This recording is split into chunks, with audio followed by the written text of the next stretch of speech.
Let's go, baby. Oh, baby. Let's go. We got Emerson in the house. We got It's Just Crypto, aka Bob Nothing, baby, in the house. We got Kong in the house. This is going to be an in-depth review, kind of catch everybody up on what's going on with DeFi Kingdoms for beginners too, how to get in here and play the hunts. We got the big brains people. And there's several more we could have gotten in. I don't know. We're just flying by the seat of our pants, boys and girls. We got Bob Nothing, who's big brains in here. We got Emerson, who's just now starting a YouTube channel on doing some stuff for DeFi Kingdoms. All right. And I always love that. Anybody that's wanting to start a new YouTube channel, I love helping them in that. So, and of course, guys, Bob Nothing puts out some of the biggest brains stuff out there you can find, kind of like a Sticks intern. All right. These guys. And, Matty Pesk, Wowie, awesome DeFi Kingdoms ecosystem. Okay, and if you're new, we're going to touch a little bit on the vastness of this ecosystem. But one thing is the game, the hunts here are esport level hunts. I mean, would you concur with that, Bob Nothing, Kong, and Emerson? Esport level here? Absolutely. It's the start. It's the start of an esport level PvP environment. We'll say that. Yeah. Exactly. And that's what's PvP is being developed out right now. Metis grant. They got paid. They're getting paid to develop out the Coliseum on the Metis blockchain. Okay. And it's a sweet deal. It's just good for the ecosystem as a whole for DeFi Kingdoms. Lots of things going on, baby. We got KP, Christian Peter in the house, Sticks intern. Love you guys. All right. Doing lots of things in this ecosystem. And because I'm such an all or nothing guy, I just haven't dove into the depths of the hunt yet because there's so much involved that goes into it. The skill codexes of the heroes and things like that. But if you're a beginner, you've got a little time, you get on here on the PC or, on a desktop computer, you can do this PvE, these hunts, and, you can dabble around with it a little bit. We're going to do that today. Another awesome thing I love about this DeFi Kingdoms ecosystem is the in-game economy. We're going to talk about the items. A lot of these items have plummeted, okay, over the last couple years. We've seen a big plummet of the items, but there's upside here because now with these new hunts, we use the items to craft potions for the hunts for this PvE game. The game of DeFi Kingdoms is live. It's going, and it's still just a small percentage of what's yet to come in this vast ecosystem, DeFi Kingdoms, baby. Lots coming. And now with the new hunts, there's the Mad Boar hunt and the Mother Clucker chicken hunt. Okay. That's the newest one. And now we use potions in the hunts. How do we get the potions? You craft them by all these in-game items that we've been getting from questing, the profession quest in the game for years. So, and we've talked a lot about things. We've seen items in this game do things like 30, 40, 50x and beyond, even more. Tiers in the past, we've seen them pump. We've seen the Mashka runes here pump. You got to have the Mashka runes to level up your heroes. You want to level up your heroes to have stronger, better heroes in the game. Now in the game with these potions, there's all kinds of other items we got to craft. I want to talk about that a little bit because there's been a couple little tweaks, changes with these guys, and also even the potions themselves. What's going on? So I notice in the liquidity here, I'll show you guys. I'll share my screen. When I come here to liquidity, I come to the gardens. I've created some liquidity with items. And I've noticed here, one of the things I did was I did, these items with Jewel, and it changed. It's like this box now, or this treasure chest, which is a little different versus, like a stamina vial, a health vial. They're not the health vials in here anymore. What happened there, guys? What's going on here? Yeah, that's when they changed the price for crafting potions. All of the I didn't know that would happen in the liquidity actually, but all of the potions that were in your inventory, or I guess in a liquidity pool, switched from a single potion to a crate with 4 in there. So if you were to withdraw those crates, you would open them and you would end up with 4 times as many potions. I'm wondering how it's pricing those, honestly. Yeah, that's interesting. Huh? I'm not sure how that's working. Yeah, because I would pull those. I Does did. anybody in the chat know how those? I've never noticed those either. Yeah. So on the ones that, like in this one, I'm 83% of liquidity, so I didn't touch that. There was a couple like that I was, less than 2% of the liquidity. And I pulled those here recently because I just was buying Mashka runes or something to level heroes. And I pulled out some liquidity of the ones that didn't, that wasn't as big of a deal on the percentage, just to get the jewel that I needed to do whatever I was doing, leveling heroes or whatever. And I just sold the crates. I was able to just sell the crates. Yeah, I guess they're pricing. I don't know if it's smart enough to know that a crate is worth exactly 4 potions or not. So I'm a little confused. I think I would just open them if I were you. Okay. You might be getting a quarter value, or maybe it knows. I don't know. I think there's a price for the crates. I remember when before I had opened the crates, I had seen a price either in the bazaar or in the trader. They had a separate price for the crates and a separate price for a single potion. Okay. So a crate is a token. It turned the old potions into a crate, probably just with the graphic. And there's a way to, unload it basically to get 4 potions instead of 1. How do you unload the crate? I think you just right click it, right? Oh, really? Okay. Yeah, you just go into your inventory and click on it. Okay. Do you have any in there? Unless all of yours are in your. I had sold them. I'd only done a couple and then sold them. Yeah, but they're easy to open. You just go in and click on them and then choose to open them.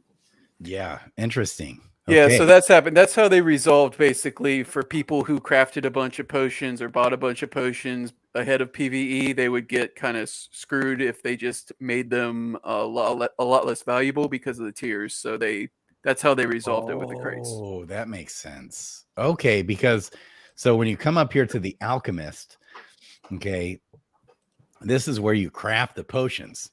And this hasn't changed except the tier count. Is that right? I believe so, yeah. Okay. I mean, I just got so many ingredients. We're basically dealing with, 2-year glut of ingredients to get through. Which is probably why it just can't just like skyrocket, because people just have so many, not only ingredients, but they have the means to make so many ingredients, on a daily basis, that it's just going to take a while, but I think the system works, I think it will work. We just have a glut to get through. Right. So it's like an initial and I thought maybe we just see right away some of these items mooning, possibly, or mooning, relatively speaking, but we haven't necessarily seen that. And I think that's what it's because this thing of exactly what you said, people quested for 2 years. And when there's more content, when there's more player, when there's more immersion, we just have these two kind of disparate hunts right now. When we have more hunts, when we have PvP, when we have dungeons to crawl through, and more players, people will just want to play like a lot more if they get really into the game, and that's when the items start to wear down those reserves and can start to go up. Yeah, the reserves. There's probably a chunk of people in the game that weren't. Especially with some of these items, they got kind of where it's like worthless, or not worthless, but yeah, I mean, we're talking, it's, it would take 1,000x to get back to where they were before, or more, 10,000x in some cases, maybe. Yep. So yeah, I have bought an egg for over $100. It went down 99%, and then it went down another 99%. So yeah, we've all been there. Right. That's what happens with inflationary tokens. Yep. And in 2 years. So part of the big brains, I think, behind this, is that as the utility has now come for more items, and as more things come, like you said, we got PvP coming. We got all these, you said dungeons and all these different things coming. Okay. There's just going to be more demand for these items. but there's a big, 2 years worth of questing and these items. A lot of people were just hanging on to a gazillion items, and now they're using them, and we have to wait for a lot of this to flush out. Or a bigger catalyst, I think, would be pets. And that too. Pets. Okay. Yellow pets. So there's going to be a frenzy when that, and when combat is enabled on the pets, there's going to be a frenzy. Yep. And as more people come into this game, a lot of people won't want to play the game.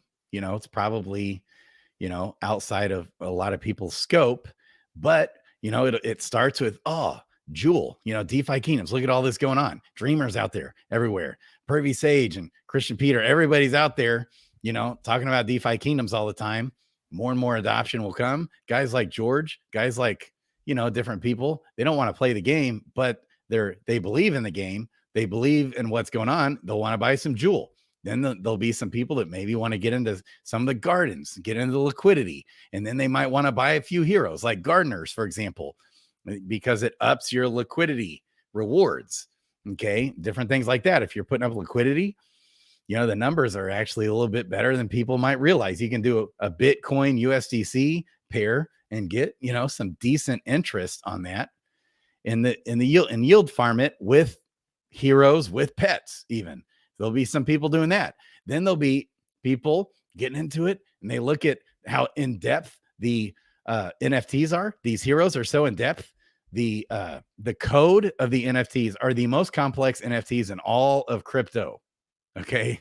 It's like really in-depth NFTs. And as you start realizing, the summoning is so cool. And there's the genes, the abilities in the heroes built in. You're trying to summon two heroes together and get better heroes. There's a lot of that going on. And as more people get into the game, it'll trickle down. We'll get people buying Jewel, get into the farms, then people buying heroes, then people might start summoning the heroes. People get all excited when they really start wrapping their mind around how awesome these heroes are and the summoning. You try and get these awesome rare heroes in the game. That's exciting.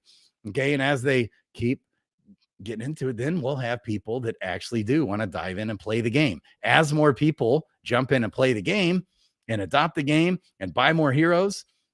All right. Right now, it's probably a small handful of people, even within the community, that are really diehard playing the game every day, like you guys. Okay. There's guys like me that aren't playing the game, but are still bullish on DeFi Kingdoms and have a gazillion heroes and questing them and things like that. And so there's all kinds of different levels. What's that? Go ahead. With me, I love doing the hunts, but they take so much time, you got to have some time blocked off to do them, with everything else going on. It does take a significant amount of time if you've got, 4 or 5 teams to run. Mm-hmm. Yeah, Kong, I agree. And today, if I have time, I want to share a little bit about how I'm approaching the hunts to be the most efficient with time and get the most bang for my buck. I've been thinking about it a lot. So if we have time, I'll share that. I know. So this isn't going to be a short video. This is not going to be a short video, boys and girls. We're diving deep. This is a deep dive guru. First, we're going to talk a little economy in the game and game economy. Right. We're going to talk about pets and maybe a little speculation and stuff like that. Then we're going to actually get into the game. We're going to talk. Emerson's going to do a face reveal, boys and girls. He's putting out videos. Bob Nothing. We're going to wrap his big brains around this. We might debate stuff out a little bit with Kong as well. Let's go. Okay. Keep going. Sorry for interrupting you, Emerson. Keep going. No. We'll talk about that when the time comes up then. I'm excited. Josh has a really good strategy. I really like watching his videos, and he's, provided a lot of value to the community with his sharing his strategies. And I want to, I think the strategies have been talked about a lot. And I just want to talk more about, at least from my side, how I'm approaching the hunts as a whole. So when we get to that part, I'll share my strategy. I'll share my alpha. And part of your strategy is how to you're maximizing your time. Yes. Yeah, okay. Exactly. That's cool. Yes. That's Me cool. too. And giving myself. Yeah. What's that? Yeah. Go ahead. I just don't play without a priest if I'm in a hurry. Oh, yeah. Okay. I love it. Yeah. Right on. Right on. Okay. So is that kind of your thoughts right now, Bob? Nothing is that we're just, a lot of these items are getting burned out of existence. We've just had, you called it like a glut. It was just a huge, massive amount of items that people have been hanging on to for years. And that's why we haven't necessarily seen a huge demand of people buying the items yet. Yeah, I mean the hero growth has just been outpacing the player growth, which is almost always going to happen, but to what rate? At right now it's high. It's been high. The heroes just kind of expand exponentially, and players are kind of a slow grind to get in. But yeah, keep moving forward. Yeah, and I don't know if that will always be the case, because I mean, let's say there's some breakthroughs that happen, and there could come a time when we're adding hundreds of players a day. Oh yeah, to this game. There will definitely be a supply crunch, when there's more players, because the heroes cannot really expand much quicker than they are right now when we have low players. And as price goes up, the expansion will decrease a lot and the demand will increase a lot. And you can kind of guess what happens at that point. Yeah. I mean, even if we get a few hundred new players into the game that are actually playing the game seriously, okay, that's going to just a few hundred, let alone potentially a few thousand. All right. And then if there's, let's just say 1,000 people wanted to come in and buy 100 heroes. I mean, what is that? I mean, that would almost buy up all the heroes currently in the tavern, I would have to guess. That's like 100,000 heroes. Is there even? I mean, I think PvP is going to be the huge catalyst. That's what have been super excited about. I am super excited. We're gonna have subsidized PvP on a layer 2 Ethereum blockchain. With lots of funding, lots of hype, lots of advertising, and I just can't wait till it gets here. But for right now, I'm just doing the same stuff I've been doing, really, except playing a bunch of hunts and trying to make some content, talk about them, and just having fun. Yeah, and it's happening. So George is talking about it even more in a positive light. And as these things happen, it just will come in like a windfall, I think. Just kind of like we saw the coin go from 7 cents to 80 cents in a matter of like 10 days. Yeah, that's kind of the other thing. That's kind of an elephant in the room, is that there's just so little liquidity. When a couple people with money decide they want to buy this thing, it goes up incredibly high, incredibly quickly. Yep. It's not necessarily a good thing long term. It's not organic growth. They're not buying it to spend it, but there's no reason it couldn't happen again. Yeah. But PvP, that's going to be the thing that is organic, I believe. Okay. And I just think, these things take time. These things people got to keep hearing about it, keep hearing about it, and then finally they're like, okay, they'll get around to finally figuring it out, getting the DFK chain going, sending over some, doing this, that, and the other. And so what to me, I mean, have either of you guys seen a PvP similar to this, other than, I mean, Axie had nowhere near the depth that we've got here with this game, but I haven't seen another 3-on-3 PvE that same vein come out since then. Like, this is the first, and maybe I'm in an echo chamber here, but I can't recall another good one that's come out. I remember when Champions Arena, is that what it's called? The Gala game came out. I think that's a 3v3, probably a PvP. I remember thinking, yeah, that's AAA rated, awesome graphics, all this and that. But the game mechanics were very similar, except like 1/10 or 1/5 as in depth as DFK is. Yeah, I haven't played a ton of different games. I wouldn't be the right one to ask, but I mean, this reminds me of a lot of very complex, very good Web 2 games. Darkest Dungeon specifically, I've played hundreds and hundreds, if not thousands of hours of that game, because that's what it reminds me of the most, and that's a very good thing. The level of game design that went into these hunts is extremely promising. And the system, you know, if we have 8 heroes, 8 basic classes for PvP, it's going to be incredibly complex and in-depth, and it's going to be, I really like what they've done. Some of the things, once you get in there, are going to be a little subtle for non-gamers, but the way it displays all the information, the way it deals with the time aspect is incredible. And yeah, it's easy to kind of take advantage, or, you know, take for granted the way that stuff works, but I assure you that part was extremely difficult to get right, and they did it. Yeah, that's awesome to hear. So that's from a big brains, big time geek nerd guy, Bob Nothing, talking about the mechanics of the game. And yeah, J-Dub, I think you're right. Bob Nothing, you do have a little bit of like a static or a clicking when you talk, but that's okay. We'll deal with it. And shout out to Zan right here. Zan's got a guild, and in DeFi Kingdoms, he's been putting out some good DeFi Kingdoms content. Be sure to follow this guy on Twitter and his YouTube channel. Love you guys. Okay. Yeah. Well said, Bob Nothing. It's just crypto. You kind of rebranded your name there, Bob. What's going on there? I did. Glad you noticed. Tell me more. My name is Just. Oh. So I went with that. Now that we're your real name? In the bull market. You know, the ballad of Big Nothing is no more. That was Bob Nothing. I'm not a Bob. I'm not a Robert. But yeah, we spent the bear market staring into the void. Nothing came out of it, and now we're in the bull, and it's time for a change. Oh, I love it. Okay, so you're kind of wanting to move away from Bob Nothing altogether. Yeah, it's just crypto, and Just is your name. I love it. That was my college name with a group of friends, so I haven't been called that in a while, but I do prefer it. Most people call me Justin. Okay, right on. I love it, man. Okay, Emerson, any other thoughts? What do you think? Yeah, you know, I'm just excited about everything, and I'm always blown away, like Just was saying, with the complexity of this game already.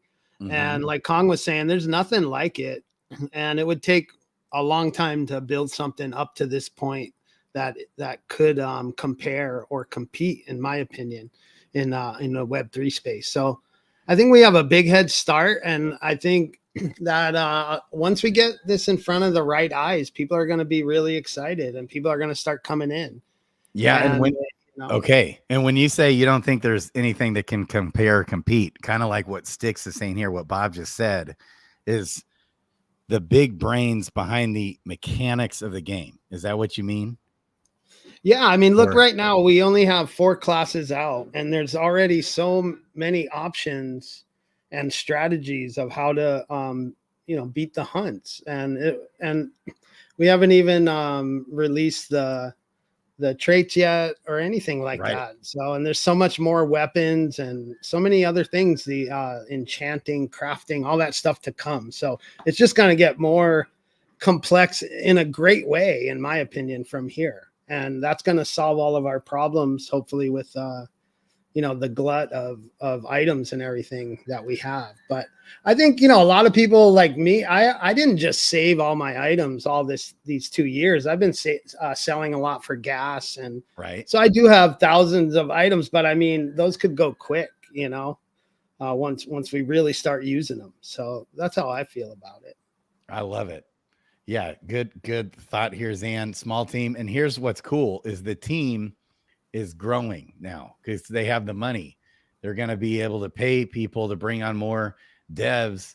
Probably a lot of people they already kind of had in their back pocket a little bit that used to work maybe for DeFi Kingdoms. I don't know exactly, but they're able to bring on more people to help develop out this game.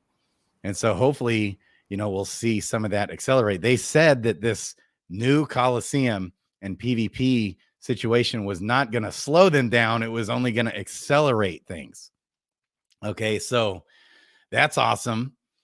And so real quick here. Yeah.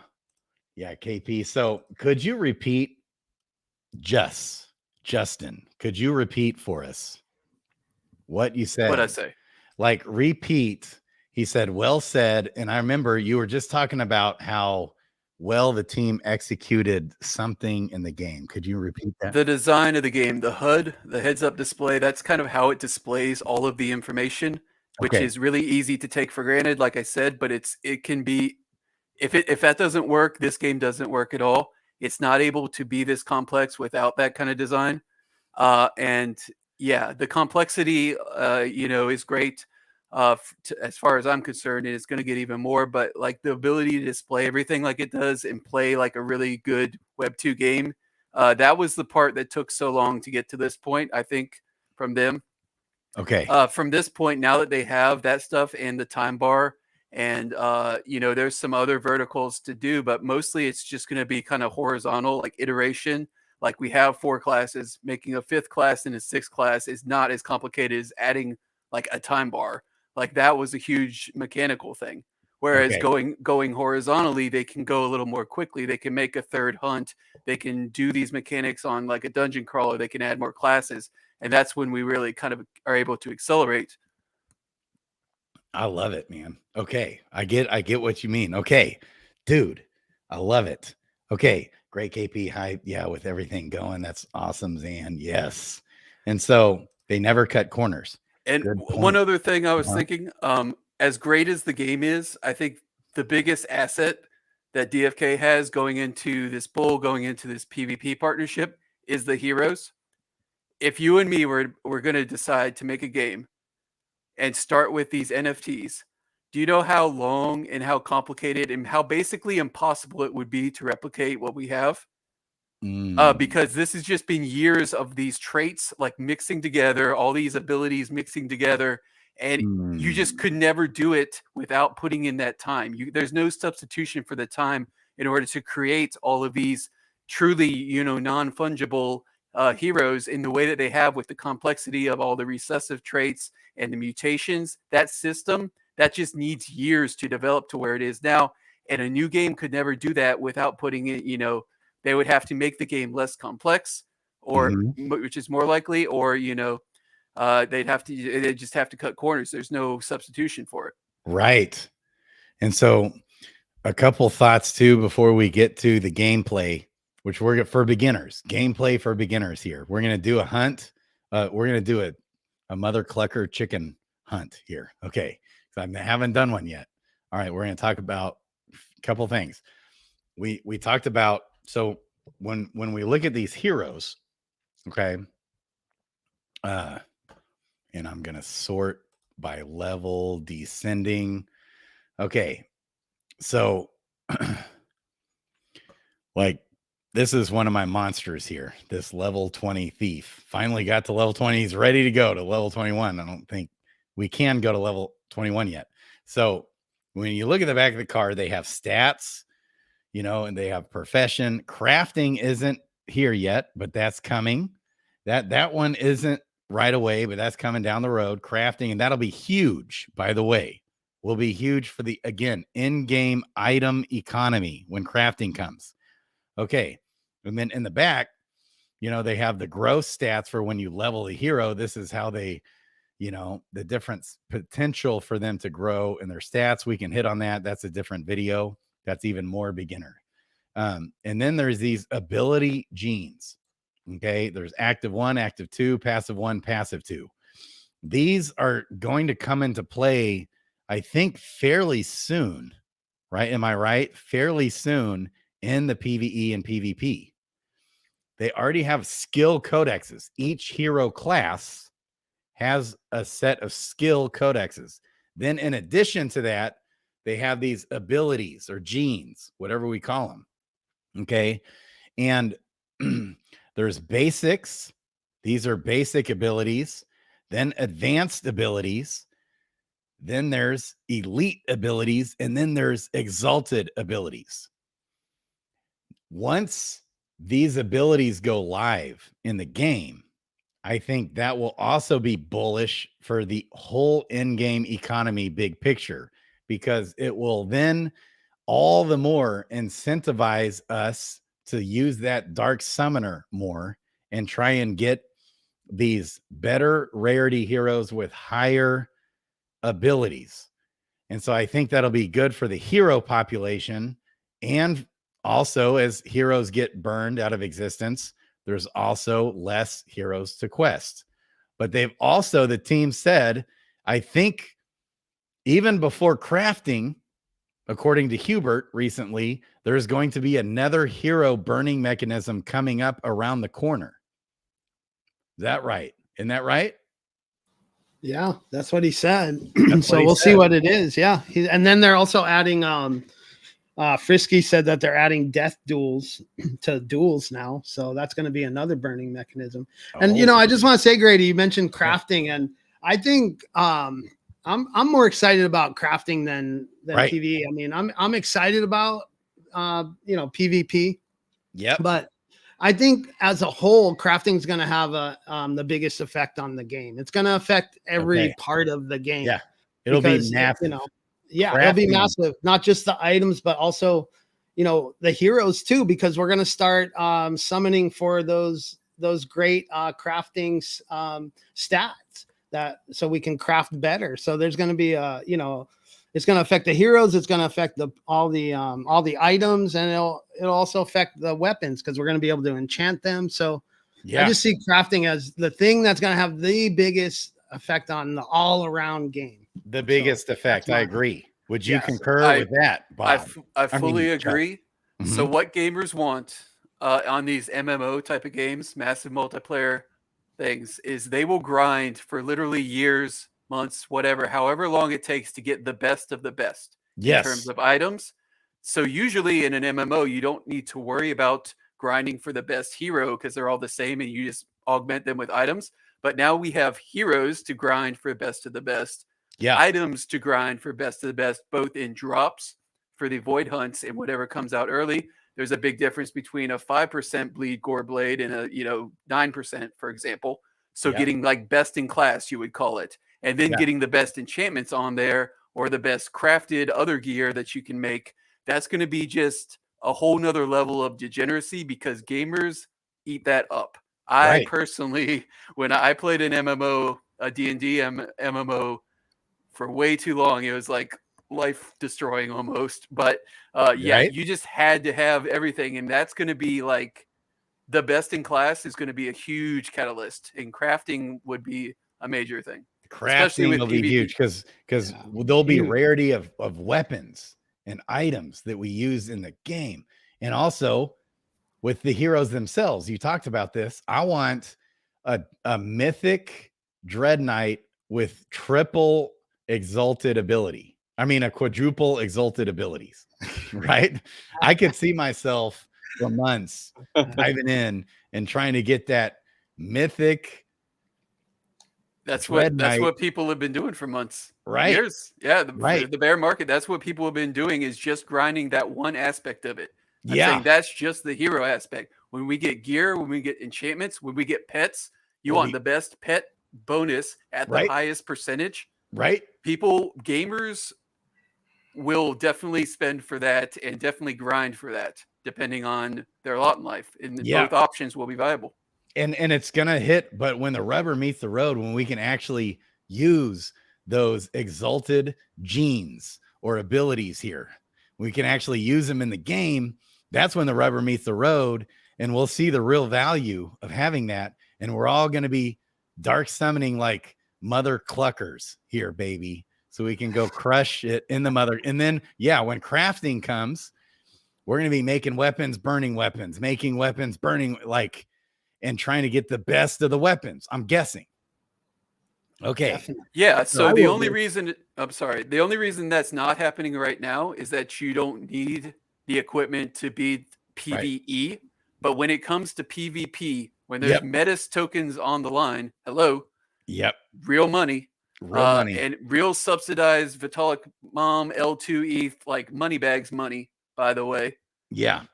Then that's when you want the best of everything. Yeah, and land tournaments are coming. So we'll be able to, they're going to be giving out the land, right? To people that win the land tournaments. Isn't that right? The Perilous Journey heroes are going to be. I don't know that they've 100% committed to the details, but yes, that would be the idea. Yeah, that's the idea. So all this is coming together when we talk about the in-game big brains item economy here. Okay, this is what we've all been waiting for when we talk about crafting. Now we've got this first little taste right now of these hunts that are live where we need the potions, but that's just a little sliver of what's to come. What's coming more is more hero burning mechanics. On top of that, there's going to be way more dark summoning coming in the future when the rubber meets the road, when we can actually use these ability genes that are on the back of all the heroes. Okay, and it carries a lot of weight in the value of the heroes, especially when you're starting to see out there mythic, like double exalted, ability heroes. Now we're going to start seeing triple. Are there any triples out there? Does somebody have a triple exalted hero? I know Okul had one and burnt it. I don't know if they're already currently. That's okay. Kind of and then we're going to want it to be mythic, right? We're going to want, and with a greater stone, okay, mythic, quadruple exalted heroes. That might come. Yeah, this is basically the Mythic Squad kind of, theory that they've been, doing for years, like of what goes into making that, and they've been doing it the entire bear market. So of a lot of other people, I've been doing it to a lesser extent, but yeah. And a lot of people got weary and kind of stopped, including myself a little bit, but I didn't give up on it. It's just like, okay, I still got a big army of heroes, and I still maybe plan on doing that someday. Who knows? And so I even debate sometimes, like sometimes here lately, I'm hanging on to some of my Gen 1s here and there. I'll hang on to them, but it's like, because I got all those Gen 0s I'm summoning, and a lot of times I sell my Gen 1 10 out of 10s. But then lately it's like, you know what? Maybe I'll start saving some of these Gen 1s, because things change and we're going to want to have different strategies as time goes. All right. Then the other aspect that hasn't come into play yet is pets. And right now, the only thing that pets really do for you is help you in your questing. Okay. And so there's some value there, but I don't even think we scratched the surface yet on the real up and coming value of the pets. When these get added into PvE, these boar hunts and mother clucker hunts, and in the PvP part and all that, I mean, then we're going to need those tiers all the more. We're going to, be burning and getting all those pets all the more, right? And that's also important for the whole economy as a whole, I would say.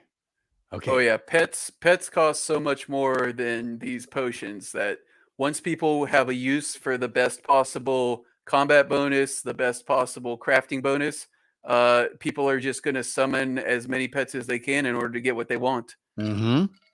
So yesterday, Kong and I, did a video last night. We're talking about, okay, a lot of crypto is speculative plays, and the goal is to get in here before things moon, right? Before things go to the moon. And so you want to look at, okay, what are potential good plays, little gems? That's why I loved even the title, the name of the next crypto gem. I mean, that's what we're ultimately looking for. We don't want to get into these things after they've mooned. We want to get in before they've mooned. And so how do you determine or detect those gems out there? Well, you find teams that are grinding. You find big brains and quality behind the game. You find solid tokenomics. You find things that aren't shady, such as like VC rug pulls, like we've seen in a lot of the games. Complex, big brains. This game has it all. Okay. And the team's gone through a lot. There's been a lot of adversity here. We've all developed mental illnesses through the bear market. Okay. And we're trying to get through this. That's what we like. A lot of the ecosystem, has, taken a lot of big hits, through this last bear run, and it's driven some of us insane.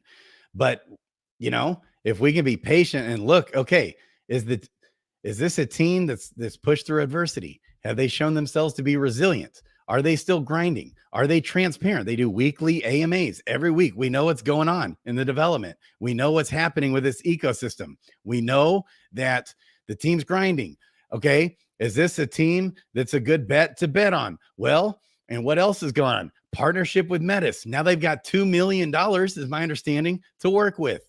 is like a grant to develop out the game and do different things. Okay. And it's going to be a win-win where everybody wins. It's going to be good for Metis. It's going to be good for DeFi Kingdoms. It's a win-win. It's a kumbaya. And guess what? It's like still a best kept secret. It's still beat down to the ground. This whole ecosystem. Okay. It's very beat down, but look at how all these things are coming together. We've got PvP coming. We've got crafting coming. We've got utility for these items that's going to come out the yin yang. All right. You won't have to listen to me bitching about the whole dark summoning debacle, you know, and stones and this and that anymore, because it won't matter. Because guess what?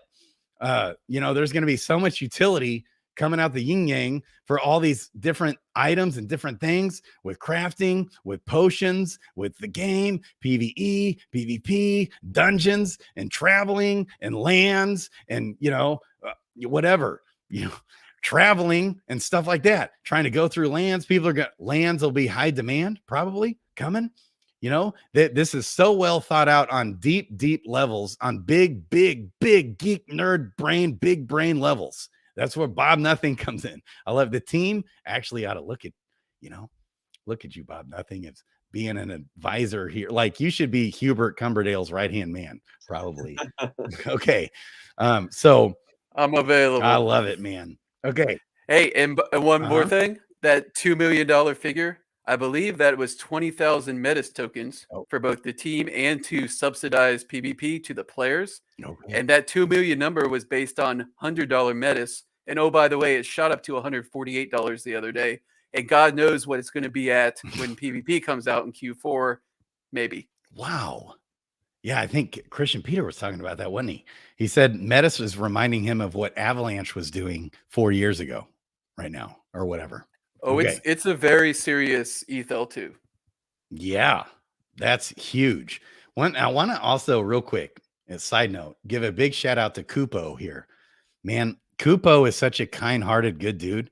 I want Kong, we ought to do a video with Kupo. You got it. All right. Okay. I love Kupo's this guy. The man. Get him on here, Grady. I know, right? He's in there all the time, like sticks intern, right-hand man, or Sergeant Filthy McNasty, baby. Yeah, he's the best. That was some good preaching, Grady. I've been jonesing for that. I haven't heard you talk like that in a while, man. I needed to hear that. Yeah, we need that like once a week, Grady. We need that pep talk, man.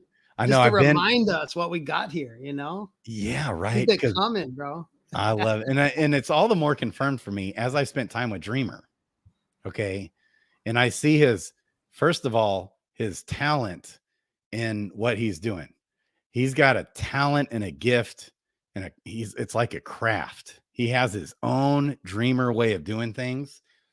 And we're starting to see the magic of Dreamer come into play. We see it like every week here lately. He's making connections and partnerships left, right, and center, working his mad skills. Okay. And that was what I would have viewed in the past as one of the weaknesses of the team, is having somebody that's like the face of DeFi Kingdoms out there on spaces, promoting DeFi Kingdom, talking about it, hyping it up. Okay. And Dreamer has really stepped up in that role very, very well, I'll say. Okay.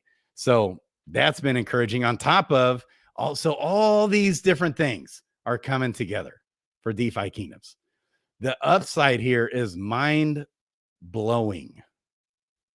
I believe it all the more after spending all the time I have here recently with Dreamer.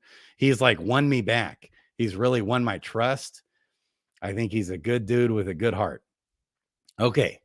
So we've hit on a lot of these things, and we could actually expound on that, on just the potential upside here.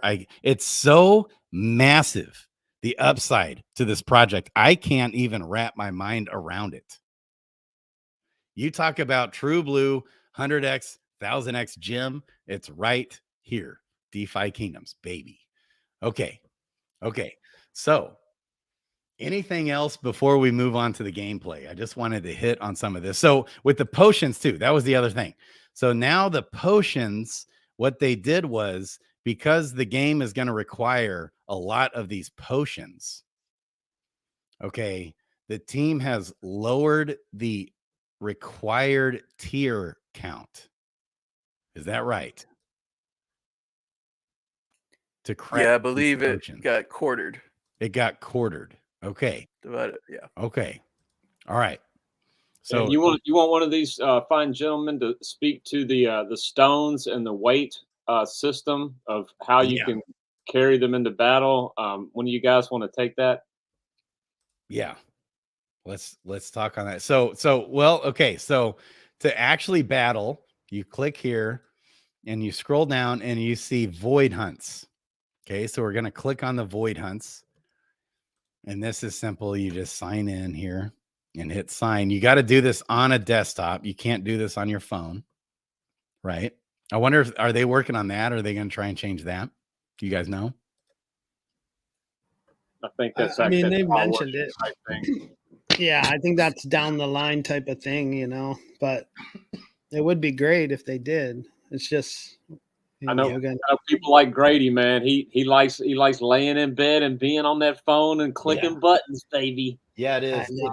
I know it's a game changer to have mobile friendly, but it's also a big that's a big call. That's a big carry for people who, you know, on the development side. I think it's a lot harder to develop out a mobile friendly game. It's going to be tough to display everything on a phone, but right. So maybe they'll have like certain things we can do on our phone and then certain things you can't, you know, maybe that'll be a way to, you know what I mean? No, I mean, they can do it. It's just a big undertaking. That kind of, that UI is going to be tricky because there's going to have to be, you can't really scroll over like you do now with your finger too well on a phone, especially if there's that much information. There's going to have to be kind of boxes that slide out and tell you stuff and then slide back so it doesn't take all your space. It's going to be a ordeal. Okay. Yeah. So that's a big ask. Because there's so much information in these fights. Yeah. To make this mobile friendly is a big ask. So that's understandable. Okay. So you come here, Bad Mother Clucker, start hunt prep. Okay. And you got to have a level 12 or higher hero. And Kong, you're saying you get a level 15 plus hero. It adds another skill in the skill codex. Yeah, and it's a badass skill too. Okay. All right. So that's what we're going to do. And I've got it here. So the current heroes that we can use is Warrior, Knight, Archer, and Priest. And we got a whole bunch of other heroes that are coming, and that they've already developed out most of these skill codexes, but actually implementing into the game is a little bit of a different story. So they're kind of doing one at a time, and it's quality. Somebody said earlier, they don't cut corners with this stuff. Okay. Yeah, and they need to implement the mechanics first in order to use, because a lot of the codexes we haven't seen have mechanics that are not in the game yet. So it doesn't really work until you kind of branch out the mechanics. Like we got Confuse and Blind with this one. We didn't have those before. So now, you know, they can add a hero that blinds because we didn't have Blind in the game. It wouldn't have worked before this, Bird Hunt came out. Okay. So it's going to be kind of gradual with that. They have to introduce some more mechanics before they can introduce some of these heroes. Okay. I got you. So there's all different kinds of strategies. I've heard people do 3 archers, you know. I've heard all different kinds of strategies out there. What you guys we can talk about hero combinations. We have a frontline hero, a midline hero, and a backline hero. Go. Emerson, Archer, you want to talk about your strategy here and stuff? Okay. Yeah.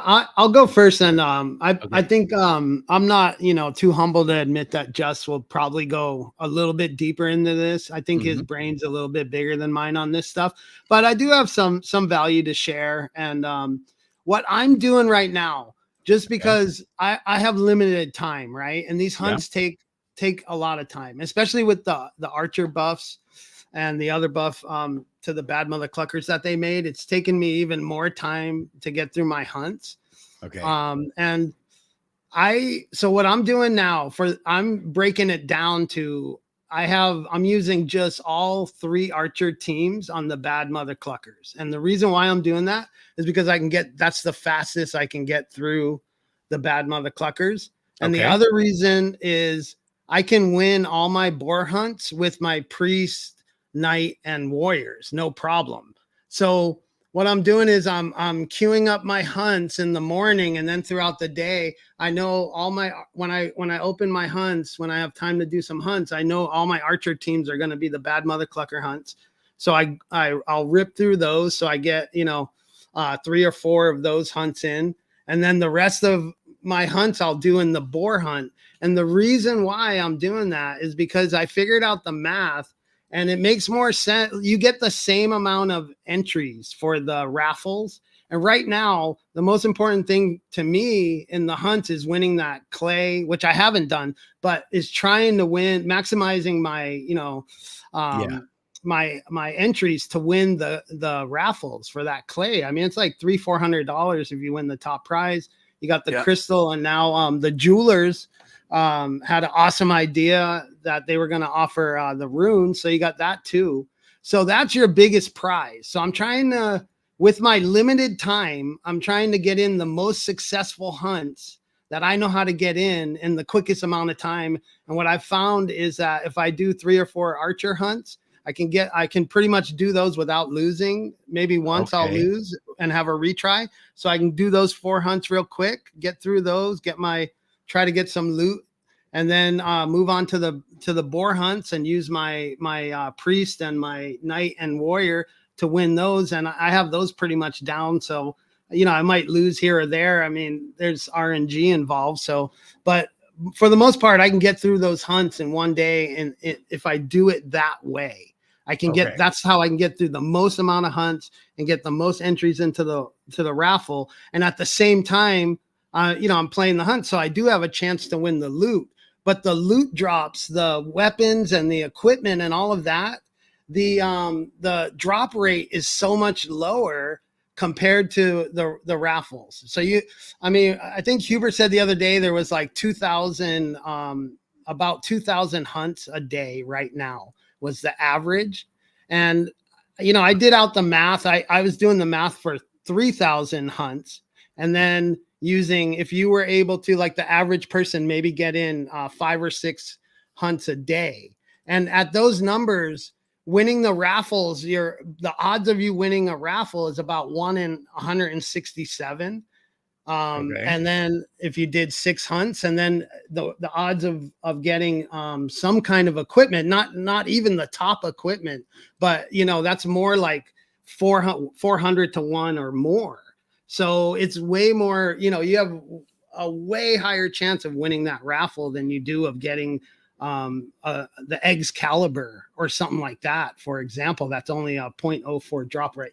So that's my strategy. I just wanted to share that. I was going to make a video, but I'd figure I'd share it tonight with you guys. And I have heard a lot of people talking about how, everyone has kids and work and, fun and all their stuff going on. And they love the hunts. They love playing them. But they want to get in as many as possible to give themselves a chance to get loot or the raffle. So that's my strategy. I figured out the math, and it's working for me. And that's what I wanted to share with everyone. What do you think about that, Grady? I love it. What are your thoughts? Go, Bob. I love it. That's really good. Okay. No notes. Yeah, that's perfect. That's what I've been kind of doing. I don't have as many because right now I'm playing 5 or 6 mother cluckers a day because I'm just using the time. I'll probably tone it down once the raffles stop. They did just pull the raffle here in a minute. But yeah, that's really smart. I use a combination of warriors and archers because I just have like only 6 or so archers I really like. But what you're really saying there, Emerson, is the difference in the 2 hunts is that because of the way they're positioned, the bird hunt has big guy up front, 2 guys, little guys behind it, and the boar is in reverse. So that makes it imperative that you have the archer or some way to do range damage. Right now, that's mostly just the archer in the bird hunt, whereas in the boar hunt, you can do kind of mess with the priests and the knights. So I use a combination of archers and warriors and sprinkle a knight in there every now and then. Yeah, that's the bird cool. hunt is very important to have those archers. I have to use 2 of them.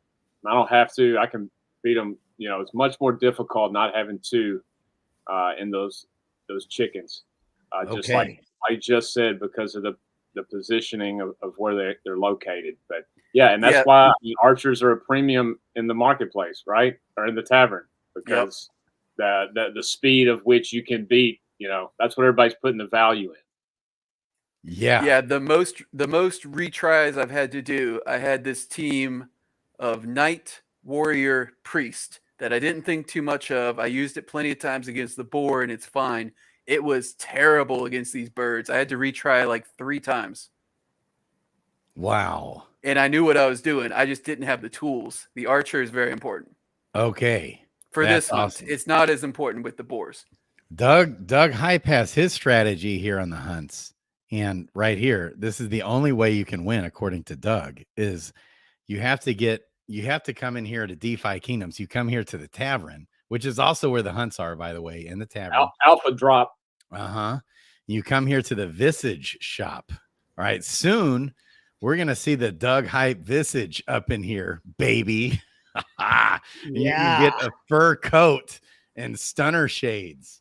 Let's go. But not yet. I think that's coming out like within a few days, I think. The Doug Hype Visage. We're going to be getting drop the Alpha Doug Hype. When's it hitting the shop?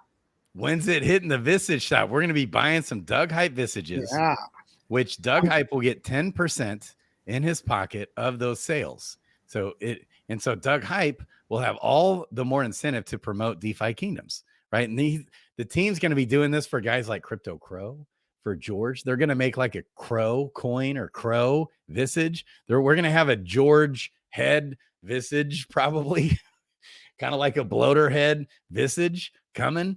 All right. And then, so what's going to happen? George is going to be talking about, hey, get in there and buy my Visage in DeFi Kingdoms, to his, plethora of viewership on their videos. Talk about big brains. These are things that Dreamer's doing. I love it. How about, are we maybe someday going to have an Emerson Visage? Emerson? Are we going to do? We want to see a Grady one first. Come on, man. That has to be the next one, man. It's got to be. Come on, baby. Come on. Grady Visage, baby. I told him, so he hit me up. I'm like, heck yeah, of course we all want one. I'm sure the Mythic Squad, all of us want one. But I'm like, I told Dreamer, hey, prioritize guys like Crow and George and some of the big influencers. There's many people that'll come before me, but you never know if I keep working hard and putting out value, but Grady, the Mythic Squad, the Jewelers, Bogside Chats, ADFK. I mean, there's a long list of people before me, Grady, but why don't we do a reveal? Let's do a face reveal here, Emerson, so we see what you look like, baby. Let's go. Put him on the spot. You put him on the spot. I know, right? Go. How excited. All right. I'm ready. Here we go. Emerson. Aloha. What's up, guys? Aloha. Let's go. Baby. Let's Aloha, go. Everyone. Nice to meet you guys in person and face, so. I love it, man. Thanks for having me on, Grady. It's so fun. It's so fun. We're going to have a Sticks intern, Vissy, one of these days. Baby. Yeah, this is so fun. They already have a Sticks intern, Vissy.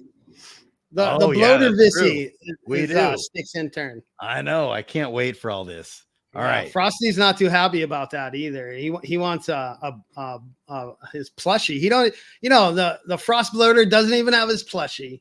He doesn't have a Vissy. It's just disrespect, man. That's where we do all of our questing on Crystal Vale. We do everything on Crystal Vale. That's where we do our hunts. Come on. Let's give the Frost bloater some respect here. Yeah, baby. All right. I love it. I love it. So another thing, this is so cool. The thought of we'll have a Kong Vissy. Like we'll actually be in the game. Isn't that so cool? Anyways. Yes. I can't wait. Another thing is right now the raffle. Did the raffles just happen, Jess? Yeah, guy in our chat. I can't say his name. I think it's Scandinavian. Kajetel would be phonetic speaking. He won like over $300 in clay. No way. Just a minute ago. Okay, I think he won yesterday too, right? Where do we see that? You go where the hunts are. Above the hunts. It says raffle. Go to the hunts. You got to scroll up. Scroll up. Yeah. Oh, there it is. Daily hunt raffle. you can look at this, and so we can see the winners. Right on. Oh, Skiller won. Nice. Yeah. Is that He always wins. Yeah. It's almost a kick in the shins to win the crystal one now, but you still take it. Oh, Skiller won 1,000. Winston won. That's so Winston Jazz Hands. Yep. Nice. Look at all that stuff that they're giving out, man. It's crazy. This was all given out today, just minutes ago. Play to earn, baby. Every day. Wow. Shout out to Skiller, baby. Right there. That's over $500 stuff. Clayton's almost 30 cents.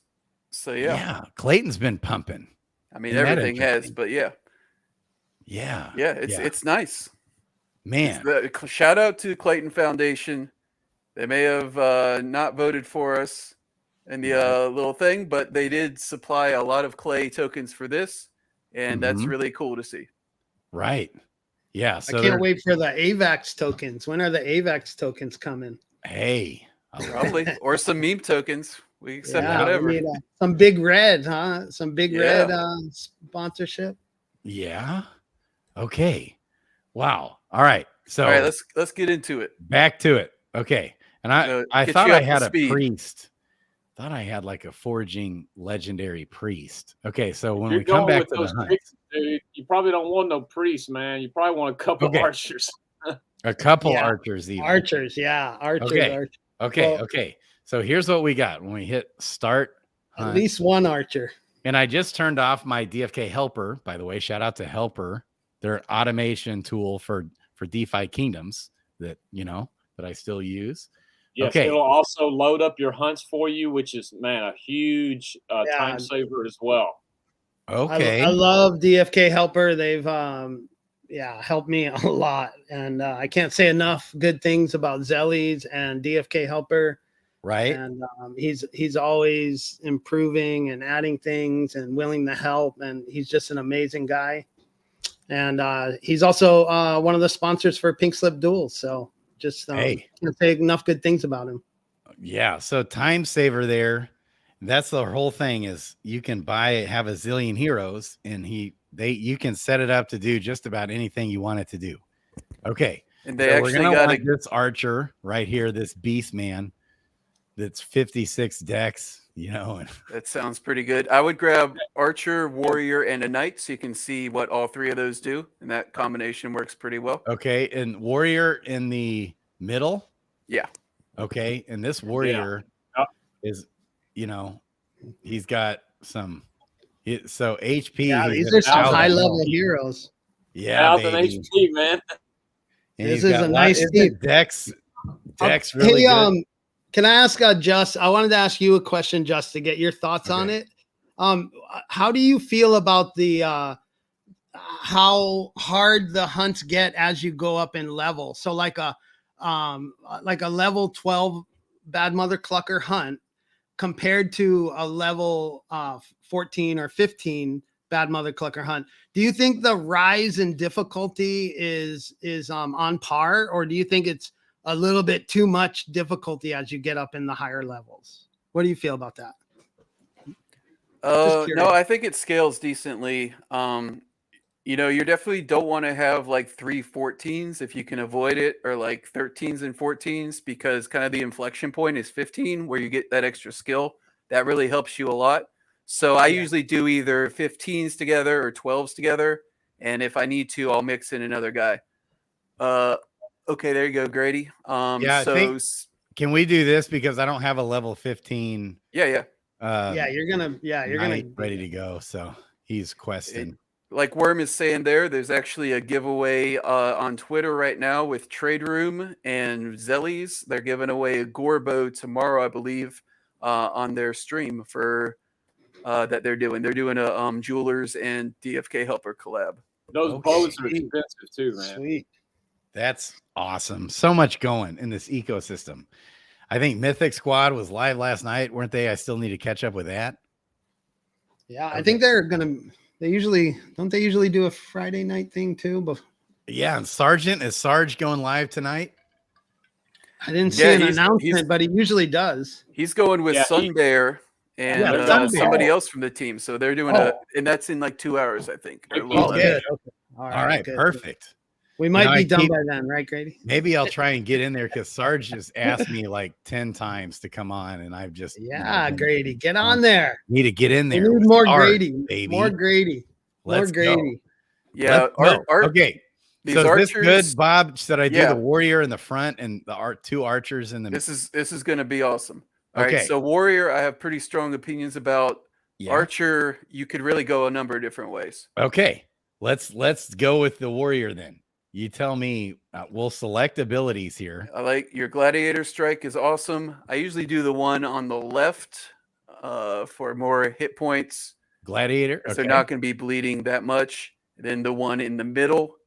Gruff that's one of my favorite skills.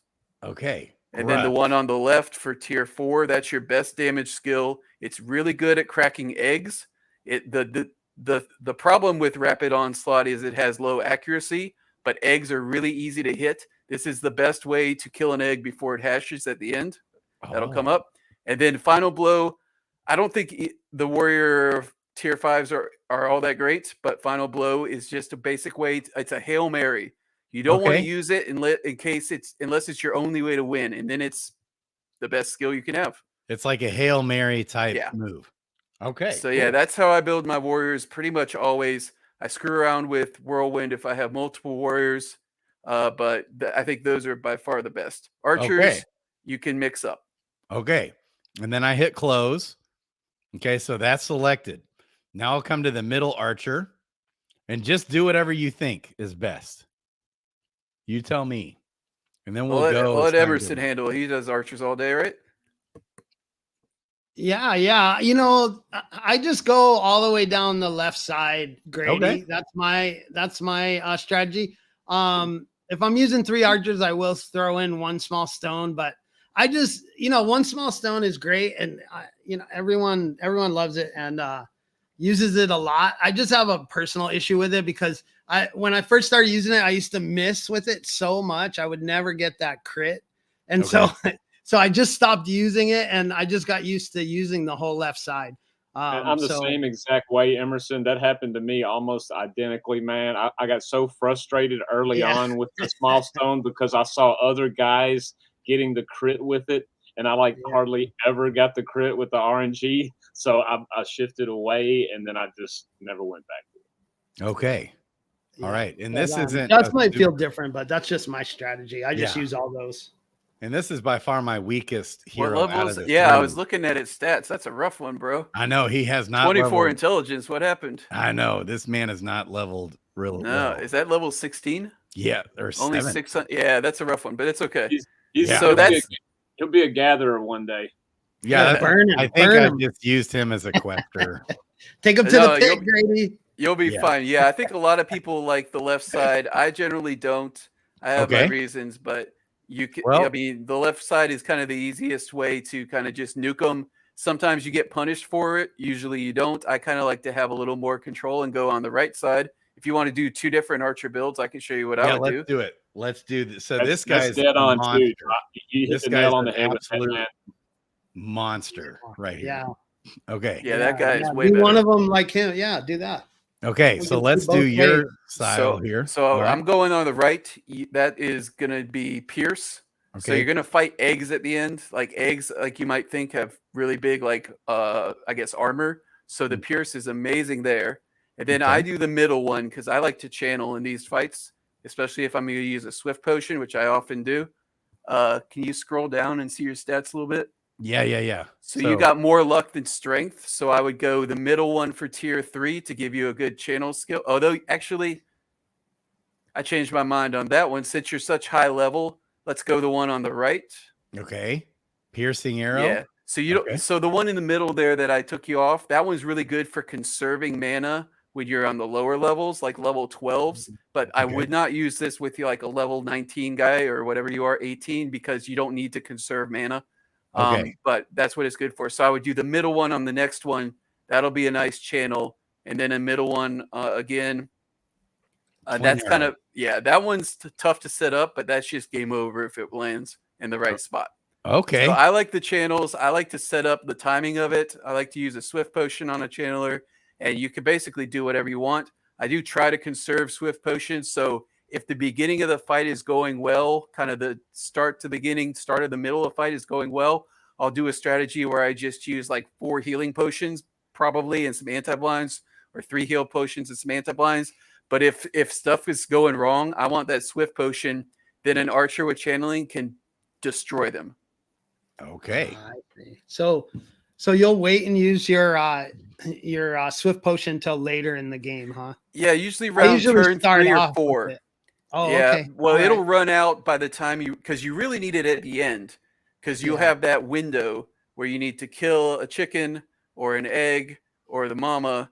You need the window. So I want to have the Swift Potion at the end, where I take the first couple rounds to kind of set up and see how I'm doing. I want to save the Swift Potion. That's the most expensive one, but I'm not really that worried about it either way.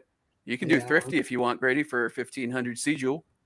Save you some potions. Yeah. Do I have enough sea jewel? Yeah. No. You've got it all allocated. Okay. You must not have that much on this wallet. Yeah. You can adjust it though later. I have it on my other wallet. Oh, you got the Bazaar probably. On my other wallet. Oh yeah, I could get off the Bazaar on this. Or do I? Don't worry about it. Okay. That's just saving a little bit I of have resources. I have that. Just make sure you get your potions. Okay. Oops. Yeah, you're ready. You just go. It'll save it, and then you do the loadout. Select loadout. Okay. All right. Here's where I was explaining about the stones, Grady. Stone. Okay. These are the potions. Okay. So a stone is like 4 potions. Is that right? Or each one has a different stone value for the most part. Each one weighs a different weight. Yeah, it's a really cool system. So you can pick 30 stone worth of potions to have those available to use or not use. You get everything refunded that you don't use, but you can only use 15 of them in any given fight. Okay. So you can't use every potion you take, and then different potions will add up to different combinations. So you see the swiftness potion. I know I sent you these potions. Oh, okay. Oh yeah, okay. It doesn't. Yeah, tell you the did. quantity. You sent me these health potions. Yeah, I usually go 1 swiftness potion, basically like that with a swift potion. Oh, is it not there? What did you select? Okay. Oh, you got too much mana. Just 1 mana. 1 mana. You'll sometimes need 1. Yeah, just 2 of those, and then See how your total weight, Grady, at the top right is changing there? It says 16 to 30. Okay. So you got 5 more. So I would do a health and a blind. You usually don't need that much, but sometimes I won't use the swiftness potion, and I'll just end up healing through while I'm kind of stalling. And that works better in some fights. If you just don't have a window to do what you want to do, you kind of have to stall. You can just use 4 healing potions. Do either of you guys ever use the full mana or full HP versus the vial, man? I find all I ever need is like a vial or 2. Yeah, I don't think it's worth it to use the fulls.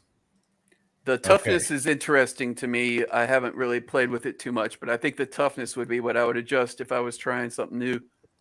Okay. So this is interesting. All right. So we're doing 3. Yeah, I can see in the future where the full health potion will come into use, but because it'll cost, because I can see where it's going to cost less weight, because it's only, I think, to get the same effect, you're going to need, at least 3 health potions if you wanted to heal your hero to a full, because those only heal 1/3 of your health, right? So the full health potion only costs 8, whereas to take 3 of the small ones, it costs 9. And that 1 stone weight, can really make a difference. So I don't use them now, but I can see where they're going to be useful because of the lower weight in the future. I remember the first few I tried to use like a full HP and ride it, but I of course try to ride it all the way down to my HP bar. You could like barely see any health left, and of course you cut it too close sometimes and die. So I see. Oh, Con, I was going to ask you.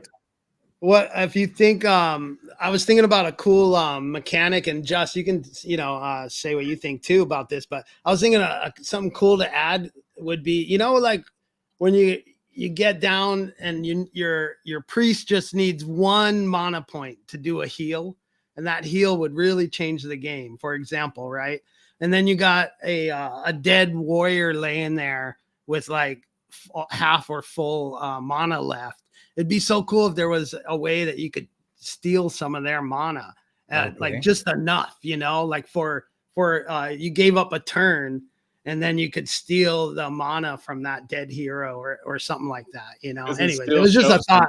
I think that'd be a really cool thing. As they're laying there dead, you can pull some of their synergy out. That sounds like a necromancer skill. That sounds like a class skill. Oh, yeah, that would be a cool skill. Okay. Right on. So kind of what you were saying, Kong, is you don't want to do too much of these full potions because it takes a lot of weight compared to a partial potion. Yeah, I find more value with the smaller stuff at this time. That doesn't mean they're not gonna, tweak it. But Bob Nothing Big Brains is saying, you want one of these swiftness guys. So basically with this, you're never going to need like 6 health files. Okay. So with this layout, you can either use a swift potion or not. Okay. So if you use a swift potion, you can use 2 vials or 1 vial and an anti-blind. So you're limited. But if you don't use a swift potion and the fight is just going to a point where you don't need it, you can just save that money and use like a couple of vials and be fine. It depends on what happens in the fight. Yeah, but this gives you the option for either. Yeah, exactly. You're going with and of course those blindness are huge because they will, hit you with that blindness and then your guy will miss. You definitely want the blinds, and they only cost you half a turn, which is really cool. With how these potions work, is depending on the potion, it gives you back some initiative or back some speed. So you'll use your turn to do a potion, but you go up half of your turn basically in the turn order. So it's really cool, actually. Okay. I was wondering how they were going to do that with potions because it was going to really suck to have to use an entire turn to do this. But the way they did it was great. Okay. And so we're very likely going to be burning all these potions in this battle. These potions cost items and a lot of tiers, a lot of different items to craft these potions. That's where the in-game economy gets real interesting because before we just gone 2 years where this wasn't happening. Now it is, and we've got all these items being burned, whereas previously they weren't. That's like a big change. And so we're talking, what did you say? Like 2,000 of these hunts are being done every day, right? Something like that. 2,000. Emerson. I don't know the exact 2,000. They said that in the AMA yesterday. Yeah. They said that I forget who said it, but they said about an average of 2,000. So 2,000 hunts being done per day. And so that's like a lot of potions that all of a sudden is being just injected into the ecosystem now of items being burned like crazy.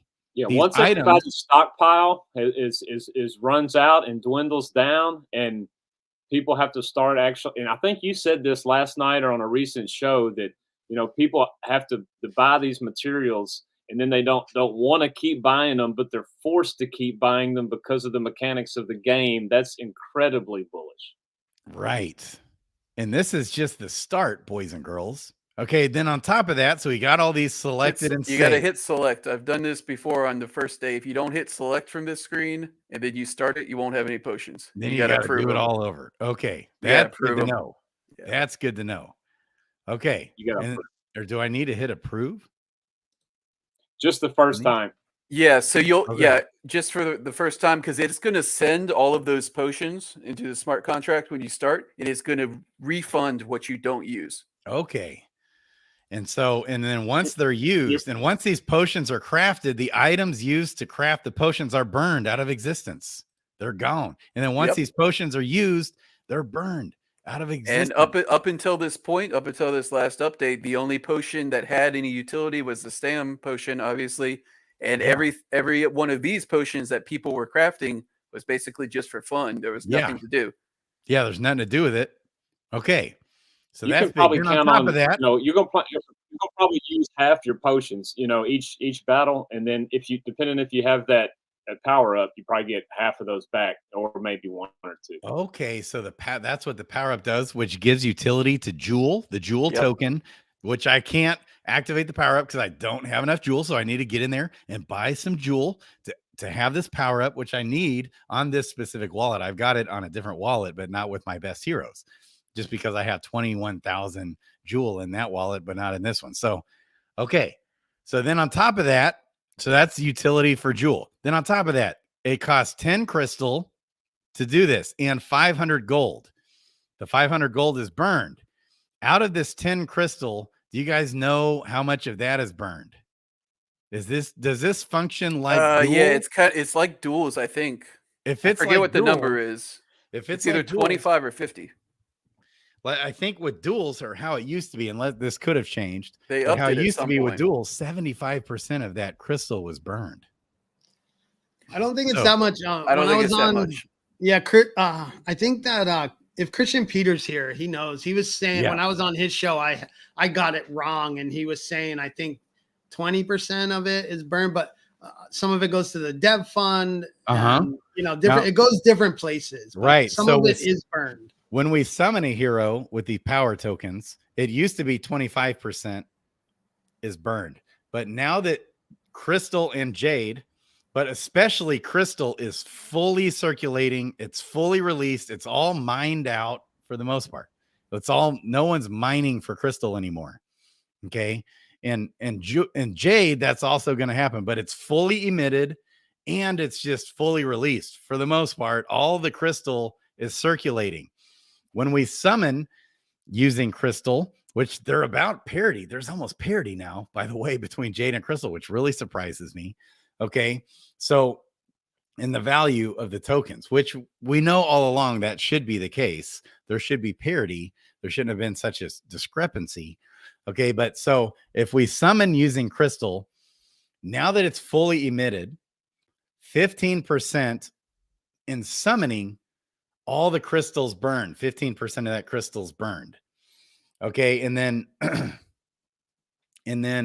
I think it's 30% goes to the gardening rewards. 15% goes to 10% goes to the gardens for rewards. Yeah, there's a quest fund and the gardening rewards. Now that there's no emissions, those rewards come from these places. So if you provide liquidity in the gardens, this is where that crystal comes from, is 10%, which that's where maybe they could up that possibly if there's room somewhere. But also, just if you're sending gardeners to garden those gardens, that's where the real, and if you got a good gardening pet. Okay, that's it's come to where you make so much more with your heroes, your NFTs, than the actual flat yield. That's right. That's the quest fund. That's where that comes from. The quest fund. That's Jewel and Crystal. Yeah. So the 30% goes to the gardening quest fund, and then 10% goes to the garden rewards. 15% is burned. I think 25% goes to the team. And that's how the team generates revenue. Okay. And 15% is also auto sold into Jewel and supplies the jeweler. That's how you get Jewel, right? So it auto buys Jewel. It auto burns Crystal. Okay. And at 25, I think, percent goes to the team as an income generating revenue. Okay. So it just makes me bullish a little bit on Crystal now as well because of the burning. We're talking what, 8-9 million Crystal burned. I can look at that real quick. All you got to do is go to the Discord. When you come to the Discord, the tokenomics for Crystal are good. I know. They're just not as good as Jewel. So Jewel is going to be the one that's going to pump first. But that's right. Once Jewel pumps, Crystal's your beta kind of play for this. To play the game, and we get a ton of people coming in here. It's such a small community. It's got to pump. The more the people play the game. Mm-hmm. We've got about 39 million Jewel deposited, 3.4 million Jewel burned. We got over 9 million Crystal burned out of existence, boys and girls. I mean, it just keeps running. And so with Duel, With duels, the number of crystal burned is much higher. So I'm not sure about where these hunts fall. They might fall in just the regular, like same as summoning. But with duels, it used to be 75% of that jewel was or crystal was burned. And so I'm assuming that's still the case. Then there's also the, and where the leveling spot is, there's the token offerings where there's like raffles where you burn tons of crystal that way as well. Okay. So it's just all the more bullish. You gotta there's 2,000 hunts per day, 2,000 times 10, that's 20,000 crystal being used in these hunts. And let's just say 15% of that is burned. That's still a good chunk, plus all the other utility for crystal in the game. That's why so much more of that is burned even compared to the jewel. Okay. This is the longest hunt tease in the history of mankind, baby. Yeah. And look at this. Heroes. And I turned off the bot. I turned off the automation tool. Oh no. Dude, I'm telling you, that freaking it will send them out so quick. I know. This archer. Yeah, you got to set it up so they queue up your hunts. It's really nice to have your hunts queued. You just come in, start them. Yeah, because then right there at that screen, Grady, you were just at, your teams are just sitting there waiting on you, baby, and you just click one button and you're in there. Okay, you just go in and start them. Zellies is the man, baby. Okay, so this I think might be that. Yep, there he is. Okay. All right, so we'll complete that quest and use the stamina vial. Forging away for you out there, man. He just went. Okay, and then we'll be able. Hopefully, I don't know if he'll still be in. Are we gonna have to redo that? I can do it pretty quick. Nah. Okay. Just a stam vial. Yeah, just stam pot him. All right, baby. So we're gonna do this. Come on. Hurry up. Let's go. All right. So did we get anything? Okay. We got some stuff. Yeah, I get so impatient sometimes. Like if a hunt's not going my way in the first 5 turns, retry.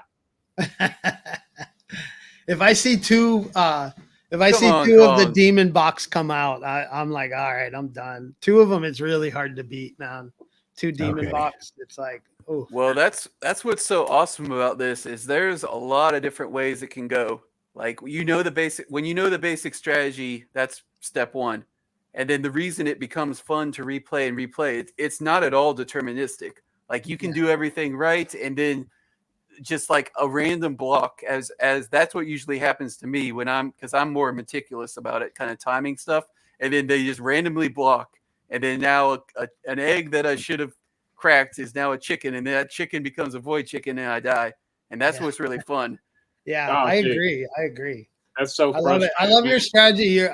You can see the difference in, like everyone plays different and has different goals, but you definitely have a lot more finesse in your strategy where I'm just going in there, just trying to mow through them as fast as I can, but I love listening to your strategy and how you approach it.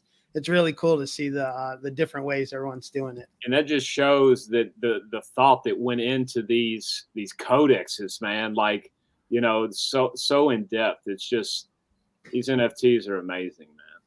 Yeah. Wow. Okay. So I guess I have to first apply the stamina vial. Oh, jeez. Okay. Here he is. Wouldn't they still be there if he went into the hunts? If he went in, wouldn't they still be there and he could just... apparently not. You can't pick a guy that has less than 25 it didn't let me even pick him. But hey, there is a knight that's available now. Grab him. So we could get rid of that uncommon archer. That guy was... Yeah, that archer was weak. A hard worker, I'm sure, but... Okay. Especially for that level. Might be working in your favor now. All right. So, and that knight's going to go in the front, right? Yeah. Okay. And looks like he's a beast. Oh, this is back. So in the back, we want archer, the archer, warrior, knight in that order. Okay. There it is. All right. We're going to go fast here. There we go. You got to get the abilities. Yeah, Okay. go. Yeah. Let's go quick Mighty here. Blow. That one's awesome in the middle. Mighty Strike. Okay. Yeah, you need that to do damage. Then on the right's good, but that one doesn't matter too much. Okay. For the king. Right is good or left is good. Okay. They're kind of about the same. Okay. Forever. All right. And then middle one is the important one here. Shield Smash. Yeah. Okay. And then? I usually pick the middle one, but it doesn't really matter for that one. Okay. The knight isn't as exciting for those. And these it remembered. All right. Yeah. You got to select it again, the loadout. Select loadout. You have to do that every time. Yeah. Edit. Nope, just select.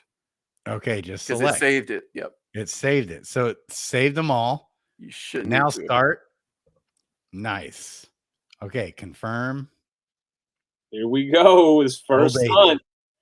I'm going to clip this part out. Let's go. I'll do clips of this video. Baby. I'll take down the chickens the first run. Let's go. Yeah. I got the gurus. Baby. In the house, baby. Hunting with Grady. We got this. I like this team better. The 90-minute build-up.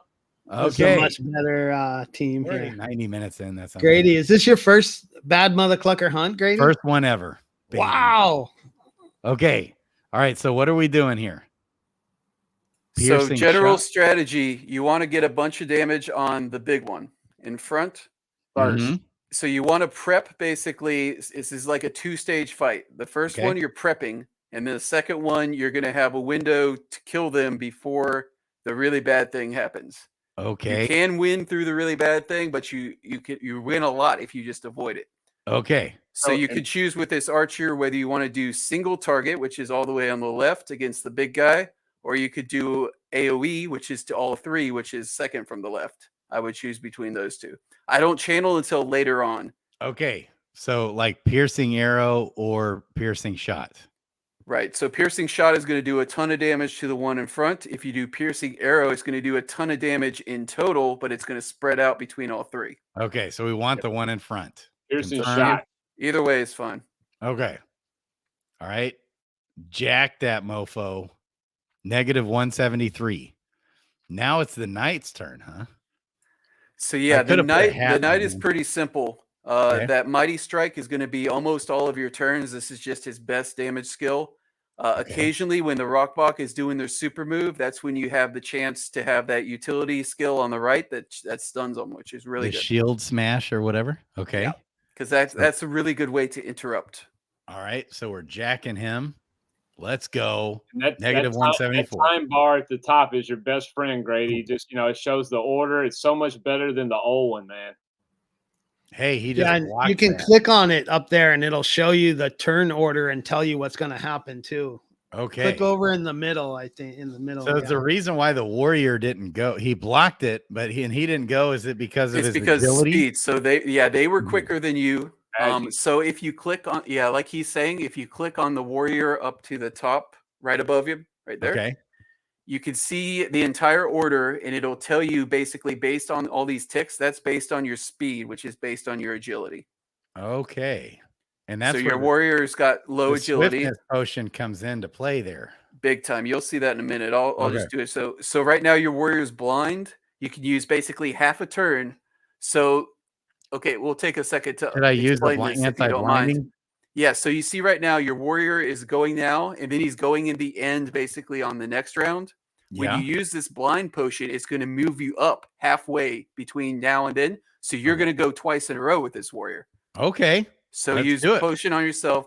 The blind really screws with your accuracy, so you definitely want to cure the blind. Okay. It shows you right there where your guy moves. It's really cool. That's cool. Right there. Boom. All right. He just got jacked again. So now he's up and he's bleeding. The knight up front. Okay. So now the warrior needs to do damage, or actually what I would do is a more advanced kind of technique here. I would use gruff on the back one. Okay. So that you don't get double cheap, which this is just something that comes into play. So this does two things. It'll try to taunt the back one, so he's not going to use the ability you don't want him to use, which is cheap. And if they both cheap at the same time, that's one of the ways that the run can go badly. So this can potentially prevent that. It does damage, and most importantly, it gives your warrior indestructible, so he can't get confused.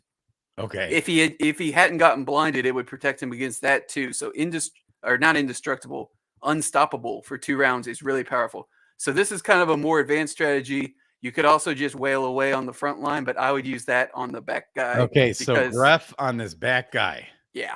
Boom. Get some damage on the back ones too. You're going to be okay against the rock bot because you hit it really hard so far. Okay. And now I would probably spread out some damage with the second one. Okay, hit the piercing arrow one. Because in that first round, you learned that you did a bunch of damage to the front one. Your knight hit. Your knight is going to be the one that's going to miss the most. But since it all worked, I would now spread it out because you don't need as much damage. So okay, what you're trying to do is did a good amount of damage on that. Oh yeah. Guy. Okay. And you got bleed. Okay, he blocked the first hit there, but he's still bleeding. You can't do anything about it. Okay, so unfortunately, you didn't taunt the one in the back, so it was able to cheap. But fortunately, the one in the middle did not cheap. So 1 cheap is fine, 2 cheaps is bad. Okay. So what if you scroll over I believe it's the red one, bottom right, all the way bottom right, next to that cheap, keep going right. Okay. So it'll show you all these things. So it can't cheap. It can only cheap once every 3 rounds. If you go left just a little bit, it'll tell you everything it does. So 40% of what you do to Rockbach is going to go to this. So it's going to go 60 up front, 40 to this guy. If they both cheap, it goes 20, 40, 40. Okay. Yeah, and that's bad because you want that mama to take as much damage as possible before it starts getting spread out. Okay. I see. Yeah, basically you just want to prep them right now. This is the prep stage. So right now, a Mighty Strike would be fine, or you could use this turn to use a potion. Yeah. You're a little bit low. I would probably just use a potion. Okay. Yeah, I would just use a couple potions. Yeah. Or I can use 2 even? Oh, just 1. But I'm saying next turn, your warrior might use a potion too. Okay. Because you did good damage the first rounds. Yeah. All right. So now the warrior's up. He's actually still okay on health. Yeah, he's good. You could do some damage. You could spread out a gladiator strike. It'll go 60, 40. Or you could gruff the middle one, although you already have indestructible, so I probably wouldn't do that. I keep saying that. I mean unstoppable. Or you could use a swift potion on the archer. Those are all good choices. Okay. Well, I guess we'll keep going with the damage then. So what's going to happen is you're going to have to stop attacking at some point because you don't want to kill the back one. You want to prep it. You want to get it low without killing it. Okay. So with that in mind, I might use a swiftness potion now on your archer if you want to, or you could probably still get in an attack, but it's getting a little dicey. Okay. So swiftness on the archer. Yeah. Confirm. All right. This way, with the swiftness, the channels can line up to where you do exactly what you want to do. It basically will delay your attack around. Does that say 1 or 2 with the cheap? I can't see it. The thing you scrolled over before on the right now. Now the check all the way on the right. Okay. It's 2. 2. So if you channel, it's going to take damage. I would just do a single shot. I'd probably go all the way on the left against the big one in that bottom. And then the back one is completely prepped. Okay. Or you could just shoot the middle one. I try to get the 2 babies as close to, prepped as like you said, but and then I try to get the mama around like close to 400 HP before, like you said, you go in for the final part of the battle. Yeah. So Grady, what happens mechanically, what you need to understand when Rockbach gets to under 25% of her total health, it's scaled up because you're high level. I don't know how much health she has, but whatever 25% of that, if you go under that, that's what you need to avoid, because when the chickens take a turn and she's under 25%, they will turn into a void chicken. That's how you die. Oh. So you need to prep them without going under those thresholds. That's why I don't like the left tier, because it does a ton of damage, but it's kind of random. Whereas now you can control this and you can prep them like we're doing. Okay. So I would shoot either the middle one or the front one. Okay. All right. I guess we'll keep going at the front one then. And this is going to get the back one pretty well prepped, so you can't really attack it too much more. Okay. So I think actually the back one, yeah, he's at 96 out of 397 okay, or 88. So that means you can't do and the knight is blinded now. Should yes, I do so no, so this is where the channel's good. So you can't attack right now, but you can attack next turn. So if you do the second to the right, that channel on Rockbach, piercing arrow, on, it'll kind of it'll slip in that window where it's not cheaped. And if the middle one cheaps, it could be bad, but that's what I would do. Okay. Or you could shoot the middle one, but you don't want to shoot right now. High speed, man. Yeah, I would go middle. Okay. Okay. So yeah, do cancel. the piercing shot middle. Second from the right. Okay. Okay. Because that way you could set up a combination here in a second. Is it giving me an option to go second after from the right? Hang on. Second from the right. That's the second from the left. Oh. Skull and crossbones. Dead aim. Got it. On the middle one. And this is going to set up real nice, I think. Okay. Unless he confuses you, but shit happens. Dead aim. So this is where the strategy is really cool. So your warrior has a really high damage skill that's lighting up that he could use, but if you do that, it's going to kill the chick, so it doesn't work. So instead of that, I would use a potion with the warrior, even like foregoing that damage. Oh, you're out, aren't you? Oh, you're out? Yeah, he's out. Right, you used a heal and you got double blinded. That's unfortunate. So your knight's going to be, this is why the swift potion is really good, because the archer can carry this. Okay. So the warrior can't really do anything. I would just do a basic attack on Rockbach. Is not quite going to kill it. See how much damage a basic attack. Okay, is. just if you do a basic and then gladiator, the gladiator's more powerful, right? Mm-hmm. How much bleed damage is on that back Rockbach? Can you scroll over the bleed bottom right? Yeah, and I'm trying to zoom in. Yeah, there's a lot of stuff going on. What I'll do is also go full screen there. Because you really don't want to kill that back one. That's why I say basic instead of a high damage, because you don't want to do, let's see, 40%. It's at 93. How much bleed damage is it taking? Can you scroll over that bleed icon a little bit more to the right? Oh, 88. Yeah, 88 HP. Going right. Right there, there's a bleed icon. 8. Okay. So you can do 80 points. No, you can do 79 points of damage. And that'll be okay. So 40%, you can't go higher than like 200. Okay. So that's fine. I would just do a basic attack. Basic. So just hit basic. Just to not risk it, because that's going to be within one shot. Maybe. And then confirm. Okay. Yeah. You just don't want to risk it. Okay. So now what's going on with that archer? Okay. Boom. There you go. Now they're both nice. So now, how much health does Rockbach have? Okay. 808. See, this is where that baby's going to die, and you're just going to have to go for it. No, you can just pass the turn, dude. You're fine. Oh, yeah. So you can just pass the turn strategically here. Okay, how do I do that? Pass turn? Yep. Okay. So you don't want to attack because it'll hurt the baby, kill the baby. Okay. The knight cannot delay with a channel like the archer did. So you don't have any good plays. This is where you'd want an anti-blind, but we used our potions. So you think you wait till the cheat expires and then go? Yep. Then you attack the Rockbach. Okay, pass turn then. All right. As much damage as you can do in phase 1 to Rockbach before going into phase 2 is going to help you. Okay, so that one cheaped. Yeah, that pass turn is always not good. The pass turn can be good. Okay. That double cheap is a problem. Oh, body slam. Okay, this is okay. So he's actually going to be exhausted. So that's kind of like, you don't know the boards, but that's kind of like the wild charge. So now. Yeah. Okay. So now it's fine to kill one of them. Do not kill both of them. Yeah, kill the back one. No, because then What is the middle one's health at? The middle one's at 68. Oh yeah, plus he's got cheap. It's too cheap. So I would just shoot with the far left skill on the Rockbach, and it's going to do damage to Rockbach, and it's going to kill the middle one. And then your other two guys can attack Rockbach to get her ready, and then you wait for her to lay an egg. Okay. This is why Bob's the guru.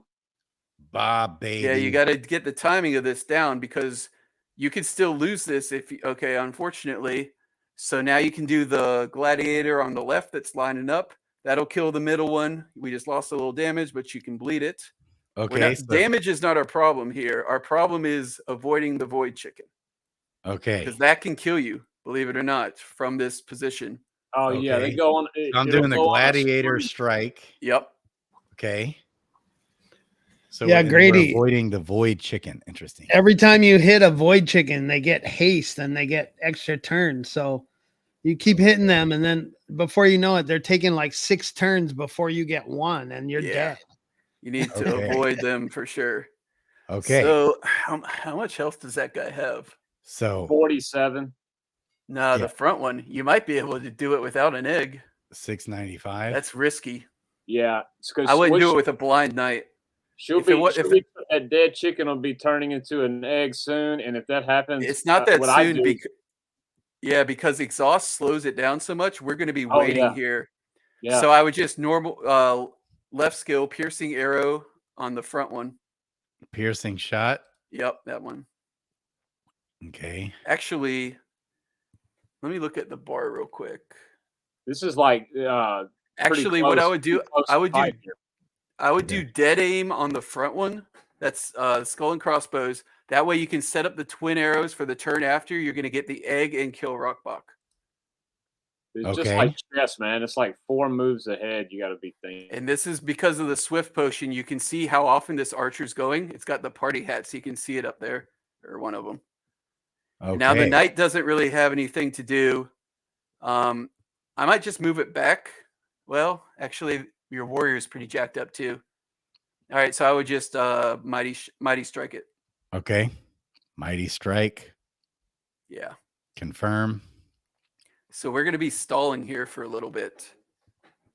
Man, you can tell these guys got good decks, man, because yeah. Okay, what did that put it at? That put him at 253. What did it start with? That's too much. He's gonna go. He's gonna turn.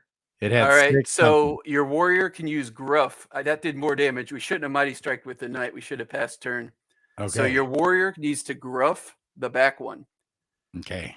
Because dealing with 2 eggs is going to be a lot easier than dealing with a void chicken. Did you hit? Okay. Oh wait, he's exhausted. So yeah, take him out, man. Take him out. Okay, the shot on the left with the pierce. Yep. Finish him. Let's go.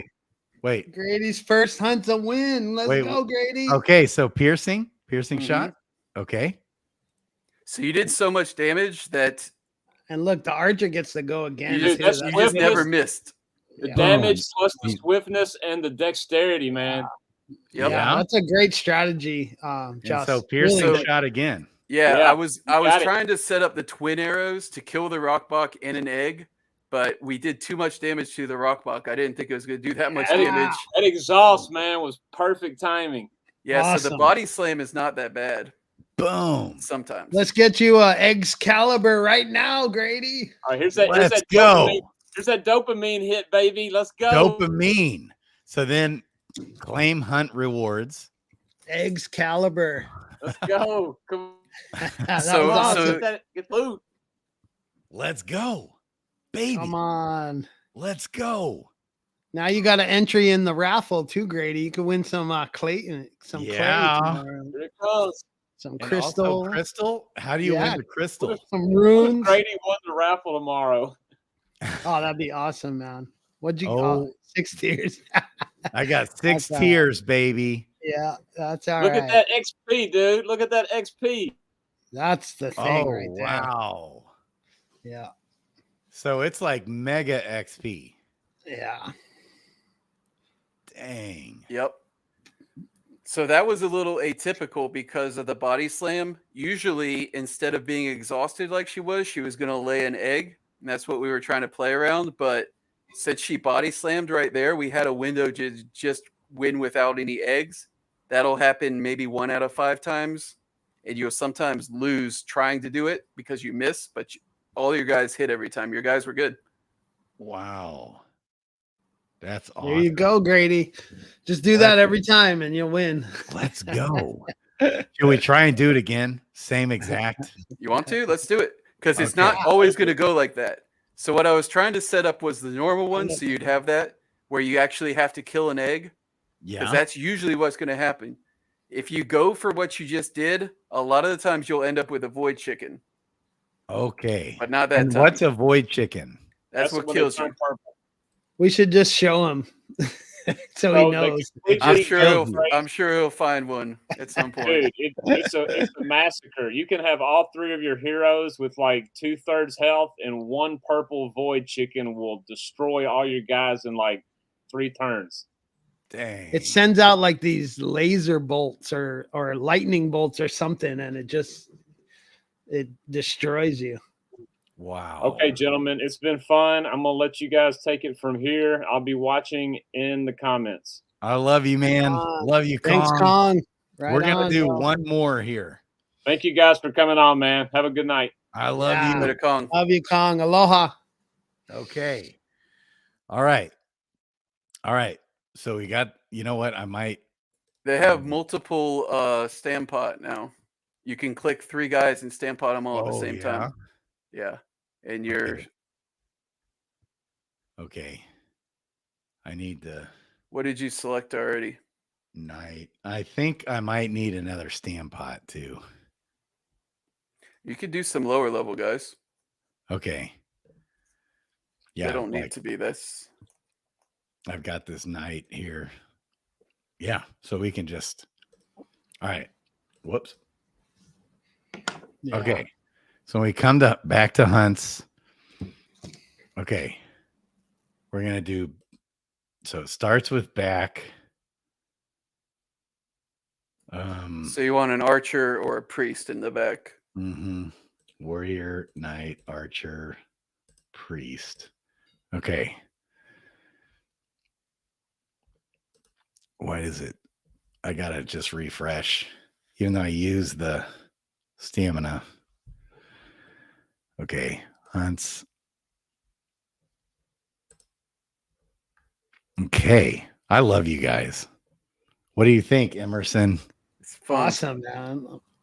So happy to be here with you, man. I watched you so many times through the bear, and you kept me going, man. You kept me going. You know, we all had our dark times through the bear market, and listening to you, I could really empathize with things you were going through, and it really helped me a lot. So I appreciate you very much, Grady, and really have a lot of love for you, and always want to be there for you, man. If you ever need me, you let me know.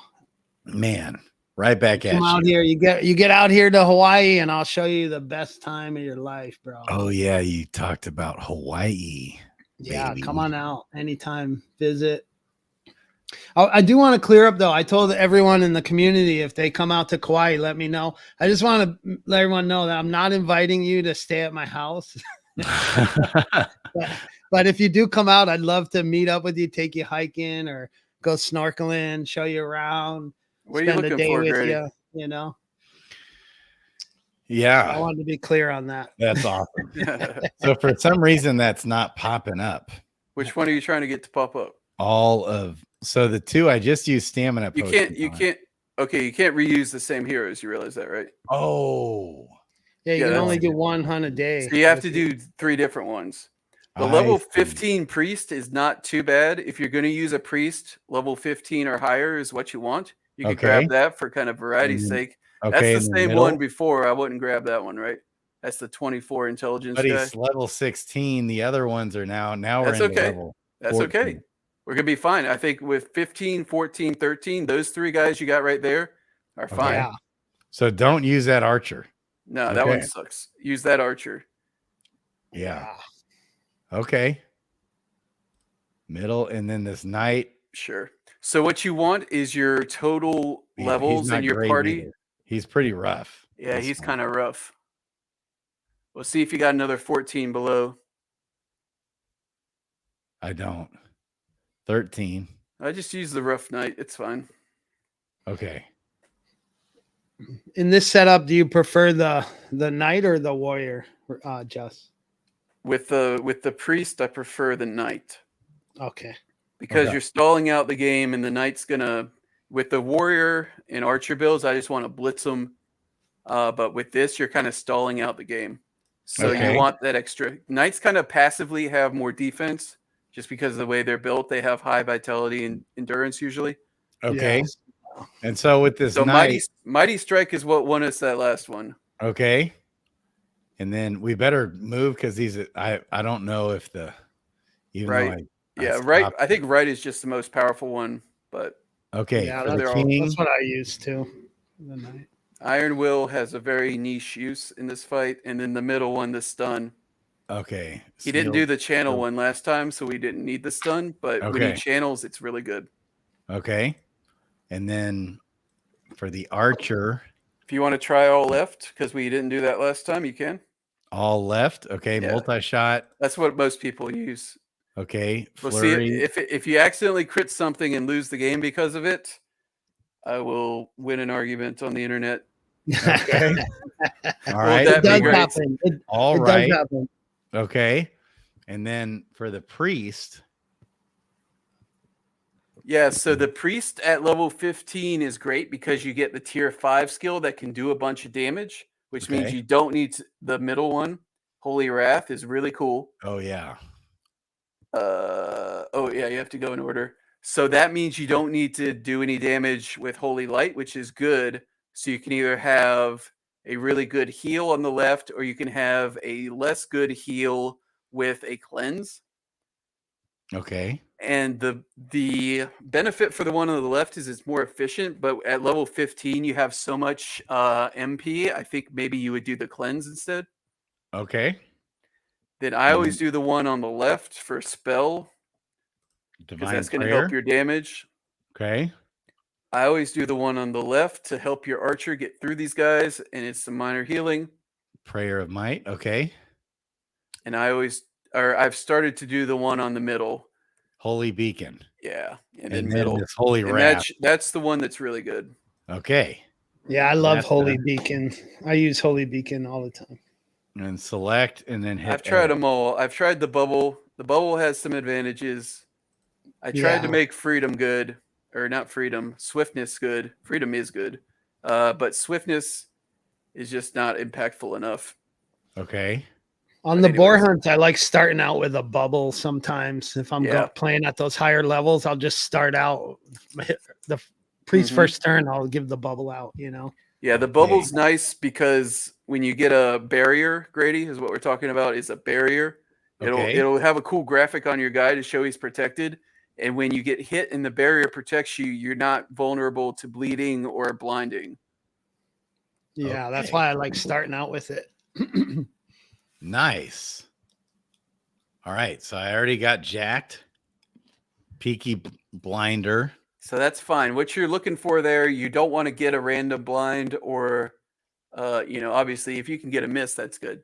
Okay. But sure. Mighty Strike. Mighty Strike. Here we go. And I would say this. So this is the Holy Trinity, and I would say I'm more likely to use a swiftness potion in this than the others. Okay. We didn't need it in the last fight. It was just cool, so I thought I'd show it off. But okay. And now, do I do Holy Wrath? Yeah, just nuke them. Nuke them front. Yeah. All right, let's go. But that was interesting how we were trying not to kill him too fast. Yeah, you had so much damage. You missed, didn't you? No, I think it hit. He's timing in this one in the bad mother cluckers. But when I use the 3 archers, though, I'll just go for the eggs. Like I like to have when I use the 3 archers, I like to have the baby chickens in egg form because they can't do anything to me. And then I just work on the mama and I work on keeping the eggs in egg form. And that works out good for me when I have 3 archers. But that's the only time I do it that way. Okay. Okay. All right. So this multi-shot, rapid shot, or repeating. So yeah, I would be worried about doing enough damage to the mother on this one. Your range damage is good in this party, so I would be doing the first tier. So these build on each other. So next turn you can do the second tier, and it says if you did multi-shot last turn, you get a bonus. Oh. And then the third one, same way, but you don't use the third one every time. Okay. But while they're at good health here, this is when you really want to go first tier into second tier because you just want all the damage you can get with this build. Okay. So multi-shot then in the front. Yeah. Okay. Confirm. Let's go. Because with Holy Wrath and an Archer, you can drop these other two nice Crit. kind of very easily. Oh, you got the double cheap, but they didn't confuse you, so that's okay. Oh, wow. Body That's a turn. It's not as bad as it looks, but it's not great. Okay. Okay. This is where a priest was actually really good. This is a really tough thing to beat with a low heal group. Okay. So do I want to use a health potion here? Because I would probably just Mighty Strike. He's almost dead. Because Okay. the priest is going to go, and the priest is going to do a heal over time. So this is your advantage to having a priest, is being able to do that. Okay. Whereas if you didn't have a priest, this is where you really don't want to take that much damage like this. So you have to kind of. Okay. And so do I want to, what do I want to do? So your best heal is second from the right. Okay. Right here. Holy Beacon. Yeah. Okay. And that'll just let him heal through this. Because healing Rockbox not going to go for a little bit. She's exhausted. Okay. So I'm healing my front guy. Yeah. That should hold up. Okay. How much health does your front guy have? He's now at. Or gal. Where is it? Okay. 229 out of 760. 229 is 760, and they're good. That's a little dicey. Yeah, should I use a health potion? Yeah, I think you got to. You really want to shoot here, but yeah, that's a tough decision. But if you he took dies, too much damage. Yeah, you took too much damage. Yeah, you're gonna die if that dies. So unfortunately, you gotta eat your vegetables here and just do it. Blocked. Usually the knight's not gonna take that much damage. They had a really strong open. Yeah, they double whatever. Yeah, you would have been fine, but you don't know that. Okay. Oh, now he's bleeding. Okay. Is he blind? Yeah. Yeah. So do I do anti-blind? How many stone does it say you have? Where is that? Right above 12. So you can either do, I think you're going to want swiftness on this archer. You need to get this damage out here. Okay. I think your best defense is going to be good offense. So you can do either one anti-blind or one mana potion, probably. This is not going to be a very good Holy Wrath exposition, I don't think. Or exhibition. Yeah. So I would anti-blind the knight. Okay. Anti-blind. And then your priest is probably going to use a swiftness potion on this archer. Okay. So go ahead and swiftness. Well, that's your archer. Okay. So the archer, you want to set up the combo. So I would do multi-shot on. I can't really see this is where it gets dicey because your random one could end up hurting you here. Okay. What do you think, Emerson? You think front or one of the back ones? In mine, I would go for the back one in this situation, but it's like a 50-50 right here. But I would go for the back one and just hope that you don't get a crit and kill it at this point. You know? Yeah, I mean, you're not going to kill it with this one, but next turn is rapid shot, right? So then you can definitely kill it. That's where you take the risk. And if you're not doing the combo, I mean, what are we even doing over here on the left side of the skill tree? Yeah, you might want to go with the mom considering that because So go after, because we don't have two archers here to back, to clean it up. So okay, let's see what we got. Oh man, I missed 81. All right, so you could do more healing, or you could kind of do a combination. This is where I like Prayer of Might, or you could do a potion. You talked about maybe doing swiftness here. Yeah. So this is your last potion. I think this archer's going to have to carry. I just don't want this knight to die. Yeah. How much mana do you have? 111 out of 188. Yeah, you missing that Holy Wrath really hurt you. Okay. So should I go ahead and do this? I'm a little worried about this knight, but how much health is the knight at? 313 out of 760. 313 out of 760. It's got 3 more heals. You got 3 goes.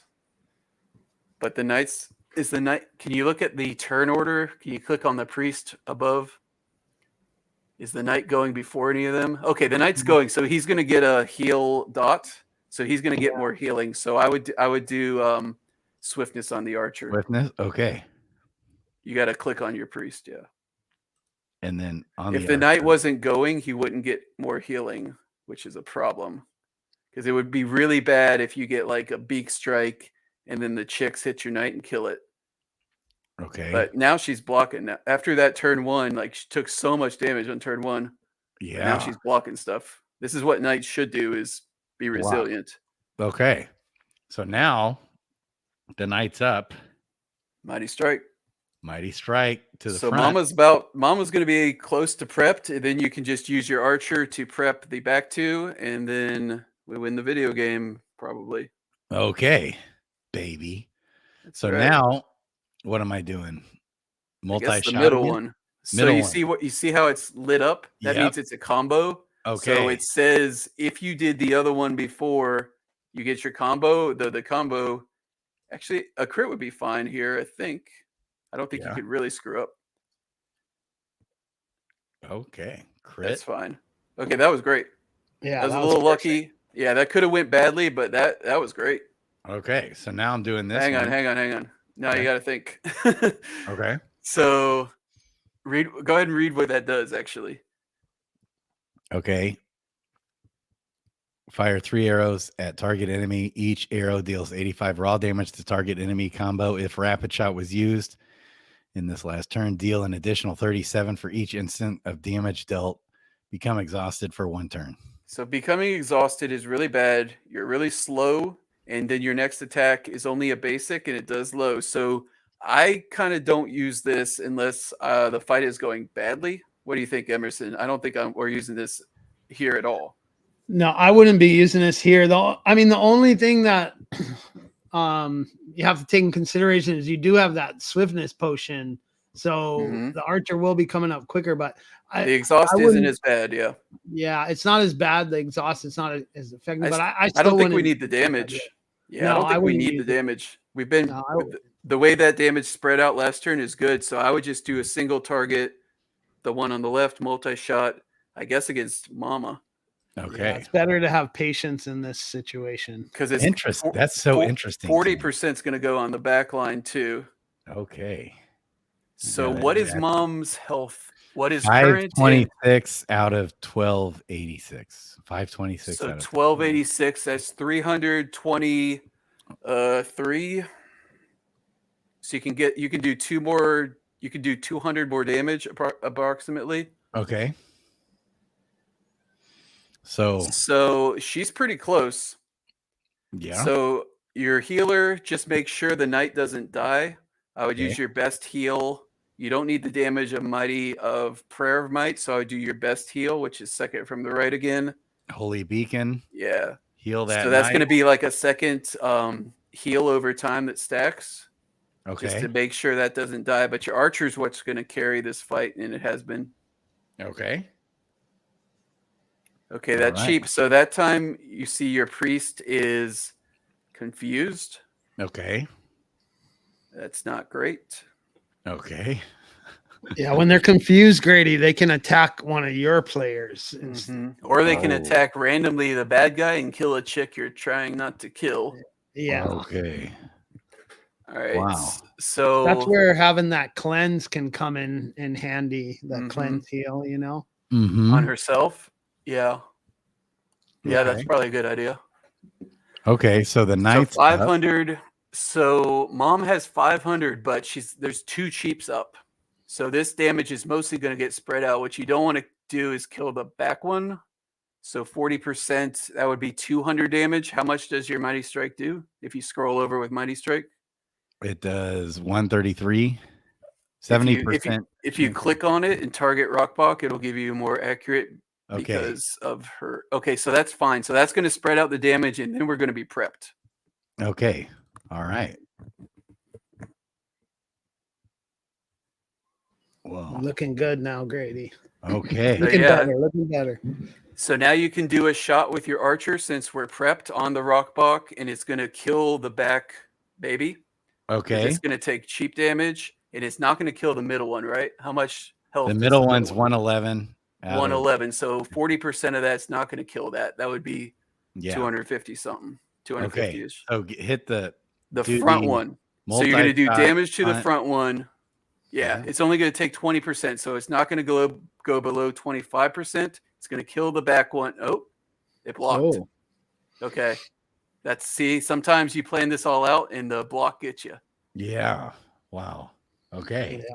So now he's up again. Uh-huh. Should I do the middle one that's staring at me? Rapid shot? No. Okay. Right. Well, how would that go, Emerson? Because that would kill that back one. I don't know what's going to happen if you do that. Yeah. You're probably going to get a void chicken or 2 eggs. Yeah, you'll probably. That's what I was going to say. You'll probably end up with a void chicken if you do that one now. Okay. So we want to do. So, yeah, I think you shoot Mombach exactly the same as last turn. It's not going to kill the middle one. The important thing is that you don't kill the middle one here. Okay. You don't get Rockbach below 320 something. Okay, blocked again, but that's fine. Okay. So Rockbach on its turn is going to make an egg. So after Rockbach makes an egg, we want to kill the middle one, but not before. Okay. So this is a good time to heal. Okay, which is I heal myself, Holy Beacon. Okay. Because he's dizzy or whatever. Right, we're confused. You can heal yourself with the one on the left. How many turns does it say? If you look, archer's getting low too. Okay, I can't really see. Yeah, you really can't let the archer die. No. So yeah, maybe archer dies, you're done. Yeah, so you need the damage. Archer. As far as we're ahead here, when we go to phase 2 of this fight, we need the damage. So I would try to heal the archer. Okay. Yeah. So which is Holy Beacon to the archer. Or the Prayer of Might if we were feeling a little greedy. But the Prayer of Might or Holy Beacon is probably more safer. Okay, that worked. Okay. All right. 97. So there's the egg. Rockbach doesn't attack you. Now you want to kill the middle one. Okay. And then you're down to a Rockbach who's prepped and an egg. And this is how you win. This is kind of your bread and butter for getting wins. The one before was kind of an outlier where you didn't have to face an egg, but this is perfect. Okay. So now what do I want to Mighty Strike? Just Mighty Strike because the chick, actually, can you see the order? If you click above on the time bar, make sure that chick isn't going to go. Okay, I got plenty of time to kill it. So what you don't want to do is get the Rockbach under 25%, and then the chick kind of slips in there. You don't see it coming. That's why it's good to check the order. But it's fine. Your archer's going to get 2 shots at it to kill it. Okay. So I want to damage. Yep. Yeah, damage this mofo who keeps blocking. Okay. Oh, I forgot about cheap. Oh my god. Okay, no, it's fine. It's fine. It doesn't matter. He's at 13. Yeah, you just got kind of screwed. So now you can do the rapid shot, right? Is that what it's called? The middle one? Yeah. What happens if you do that? Yeah, I would do it now. Yeah, nothing bad can happen right now. Yeah. Okay. I forgot about the cheap. All right. I was gonna say something. I was like, maybe he must know. Here we go. So it didn't matter. It wouldn't have been bad if we killed it there. It would actually have been preferable, right? Yeah. Okay. And but so now, it's good to not forget about that because if the egg wasn't there, it'd be a disaster. Okay. Yes. Now should we do the repeating shot? No. Okay. I would kill. We're not ready yet, Grady. Kill the Rockbach. Okay, confirm. And then this will free up your knight to attack. Okay. The egg. Yeah, and then the Rockbach can't bring back to life the other baby. So you want to get rid of her now when you just have this one egg. Yep. And then you won't have to face 2. Okay. So the most damage you can do with your priest is through prayer of might. Okay. Let's see. Rockbox gonna go. Unfortunately, this is where you really want that holy wrath, but you're out. Yeah. So Rockbox gonna get a turn, unfortunately. Okay. I don't think it can body slam, can it? I'm not sure. It might be able to body slam. The lay egg timer is not an issue. Okay. I might just attack it or the egg. What? How much health does Rockbach have? 130 out of 1286. So I might just attack it just in case the archer doesn't get a good attack. Yeah, Okay. I was going to say that. That's usually my strategy, is just to make sure that archer can kill it next. Yeah, because I always use piercing arrow, which piercing arrow is going to be 98% here or 96% here. But with the multi-shot, it can be a problem. Yeah, yes. It has been a problem before for me. Okay. This is so interesting. So, wow. Okay, so your knight's going to get to go twice. If your knight wasn't going before the egg hatched, I would say delay, but there's no real point to that. So I would just do a basic attack to kill Rockbach. What is he at? He's at low enough, right? He's at 92. Oh, no. Okay. No. Back. I misspoke, dude. X. Yeah. X. I can't see. That looks like 40 to me. I can't see any of the numbers. Yeah, they're small. 92 out of. Yeah, no, you don't want to risk it, but you might need the mana for a shield smash here at the end if everything goes bad. But yeah, do that. Do the mighty strike. Get it off the board. Yeah. Come on, kill him 90% of the time.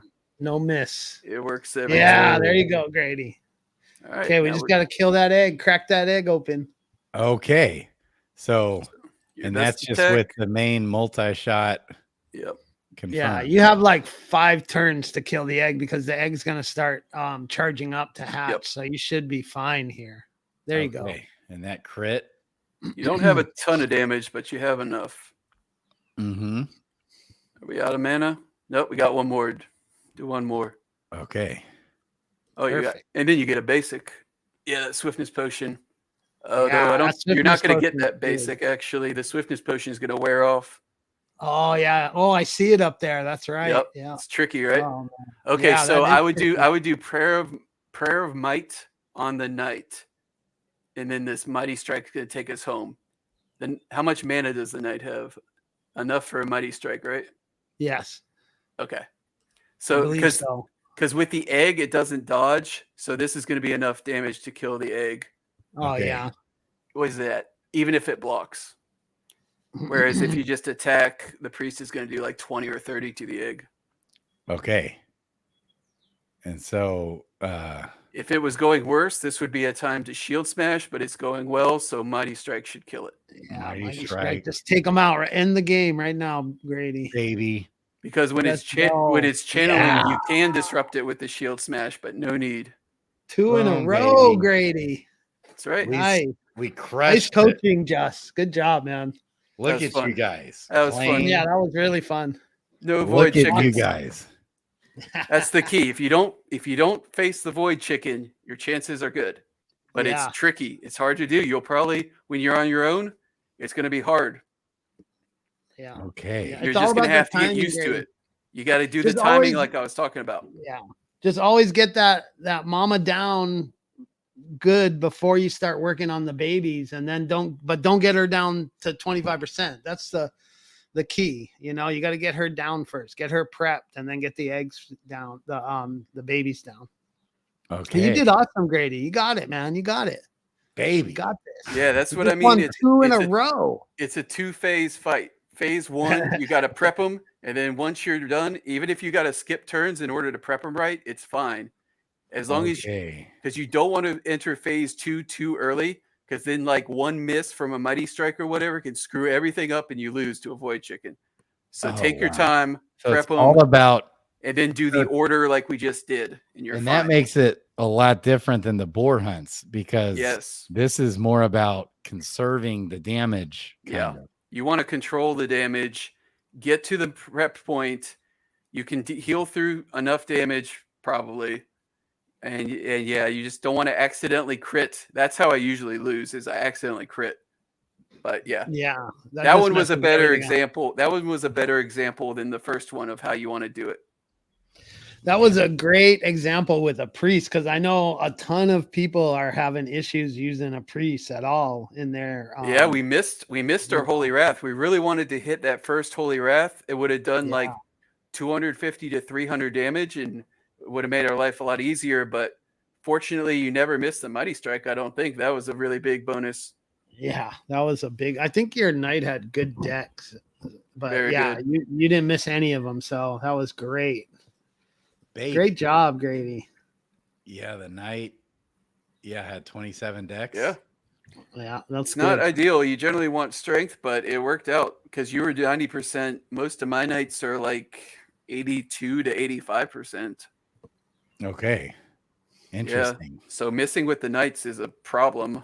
Yeah, that's why I generally prefer 2 warriors and an archer. But okay, the knight's pretty good too. This is where the Dex comes in. So Dex is high demand, right? I mean, I don't necessarily think that's how you want to build your knights, but I wouldn't really fault you for going, strength, vitality, Dex. Yeah. It's just, your knight, it has a lot of endurance kind of naturally, and that's kind of the difference between a warrior and a knight. Yeah. You do notice a difference in damage, like damage mitigation and HP, as opposed to the warrior, which is nice. Yeah. Okay. Sticks intern said your knight has a huge dex. I'm wondering how he knows. Oh, that is a male knight. I was wrong. I got thrown off by the haircut. Yeah. Right on, guys. Wow. I'm gonna go back through, watch this. See, that's what I mean by these are so complicated. Like, I mean, yeah, you can mash buttons and win, 60% of the time, depending on your heroes, maybe 70 if they're really good, 50 if they're not. But like, in order to really do the strategy to get a high win percentage, I mean, you need all the information that's displayed on there. Like we were talking about, I couldn't see it because my eyes suck and I'm looking at your screen, but on my screen, I can see everything and I can basically map out exactly what I want to do based on all that information. It's really good. It's a really good system. Wow. I agree, man. I love the new time bar, and the way that they have it all set up is awesome. It's really good. Yeah, I love the time bar. It's so good. Too. Wow. I was excited when they announced it. I was like, oh, that looks like it's going to be awesome. But it really allows you. Grady, you just want to take your time until you get comfortable. You really, like he's saying, take your time and look at all that information. Look at the time bar. Look at the, what kind of effects your heroes have on them. Look what kind of effects the rock box have on them, and then you can make your decision with all that information. You can make your choice of what you're exactly. It shows you everything. You just have to scroll over, and it'll tell you exactly how many rounds and exactly what everything does. That's why the display is key. Because if we were fighting in the dark, this would be just a bad game. But we're not. Yeah, wow. You'd be guessing the whole time. Wow. Interesting. Okay. So, and the basic strategy here with the mother cluckers is that you don't want to kill them too fast. You want to keep it to where one doesn't die too fast. Yeah. Basically, the ideal prep is the baby box as low as possible without dying, and mom box as close to 25% without going under 25%. And when you say 25%, you mean 25% of the total health. Yeah. Okay. So in the health scales at the what lowest, happens if you go below the 25% again? Any of the babies that get a turn cast a spell called Ominous Entrance. They do a bunch of damage to you. They heal themselves, and they're a void chicken that every time you hit, it speeds up and does barriers, and they just murder you. Okay. You can beat one void chicken some of the times if you have resources at the end, but really you just want to avoid them. Okay. So you keep mom above 25% health. Correct. And then you kill one baby. You wait for mom to lay one egg. Then you kill the second baby. And then you have Rockbach and an egg. And it kind of depends on your party composition. She can't lay an egg for another 3 rounds. So she goes on cooldown for 2 rounds after she lays an egg. So you have time. If your party composition is like a priest and an archer, you can sometimes kill the egg before Rockbach, and it's fine. So you don't necessarily need to kill her first, but so long as you get them both dead before, hopefully, the egg hatches. Although the egg hatching isn't the end of the world either. It makes it makes a chick, and the chick basically comes out, and you have a full round to kill the chick before it gets to go. And when it goes, it turns into a void chicken and probably kills you. Okay. So there's a number of ways it can go, but. And so what happens if you kill the second chick before you get two the eggs. egg is laid? Yeah, you she can lay 2 eggs. Oh, and then it's 2 eggs. Yeah, you want her to lay 1 egg. Okay. And you can beat 2 eggs. You can beat 1 void chick, but what we just did is the optimal strategy. Yeah, I see. Because you don't want it even to be close. You just want to. If you do get down to 1 void chicken, then you really, what I do is I will pass my turn. I'll avoid hitting it until I have my hero used all my potions and have my heroes all healed up as much as possible. Because once you start hitting the void chicken, then it gets that haste and it speeds up its turns and it really gets out of control. Yeah. So I try to avoid doing that until I'm going to have a bunch of turns in a row and my heroes are all healed up. And then I try to do as much damage as I can while I can until she starts going. But the ultimate thing is just not to get to that point like you were able to do. Yeah, you did awesome, man. That was great. Dudes. So, yeah. I'm going to go back through and watch this. Just do a couple. You'll see what else can happen. It's fine. It's 10 crystal. Yeah, you're gonna see. And then go back and watch. You get another try for less crystal or something. You get to retry for 5 for half price. So if you do that, you kind of try to do it on your own, then go back and watch, and you'll get a good feel for it. And that's the quickest way to learn, I think. Okay. And you get your same potions back for the retry. You don't have to use more potions. You get what you started with back to reuse. Yeah, which is nice. That is nice. I love it. All right, guys, this was epic. Yeah. Nice. Hey, Just, nice hanging out with you, Just. That was awesome, man. That was great. I learned some stuff from you, and I enjoyed hanging out with you, man. Really good job. I appreciate you. You guys are freaking legends. I love you guys. Okay, man. Well, I guess we'll call it. We'll wrap it up. Man, 2.5 hour long stream. So I can say aloha, give the shaka to Grady and Just. Baby. Yeah, baby. Thanks for having me on, Grady. This was awesome. Anytime, bro. Anytime you want to hang out, talk DFK. Yeah. Let me know. And this is a lot of what Wowie spent so many months prepping us for with his spreadsheet and all that, right? Yeah. Just learning. Man, it's wild. Yeah. Oh, that guy's another level for sure. Okay. I love it. I love it. All right. I'm gonna walk the dogs. Later, dudes. Later, Just. Okay. See you. Justin, it's Just Crypto, formerly known as Bob Nothing. He wants to ditch the whole Bob Nothing. And he's a new man, rebranded. Let's go. I love this guy. Love you guys. You guys are freaking legends, baby. All right. Crypto Grady. It's Just Crypto. And our boy, Emerson, with the face reveal out. Love you guys.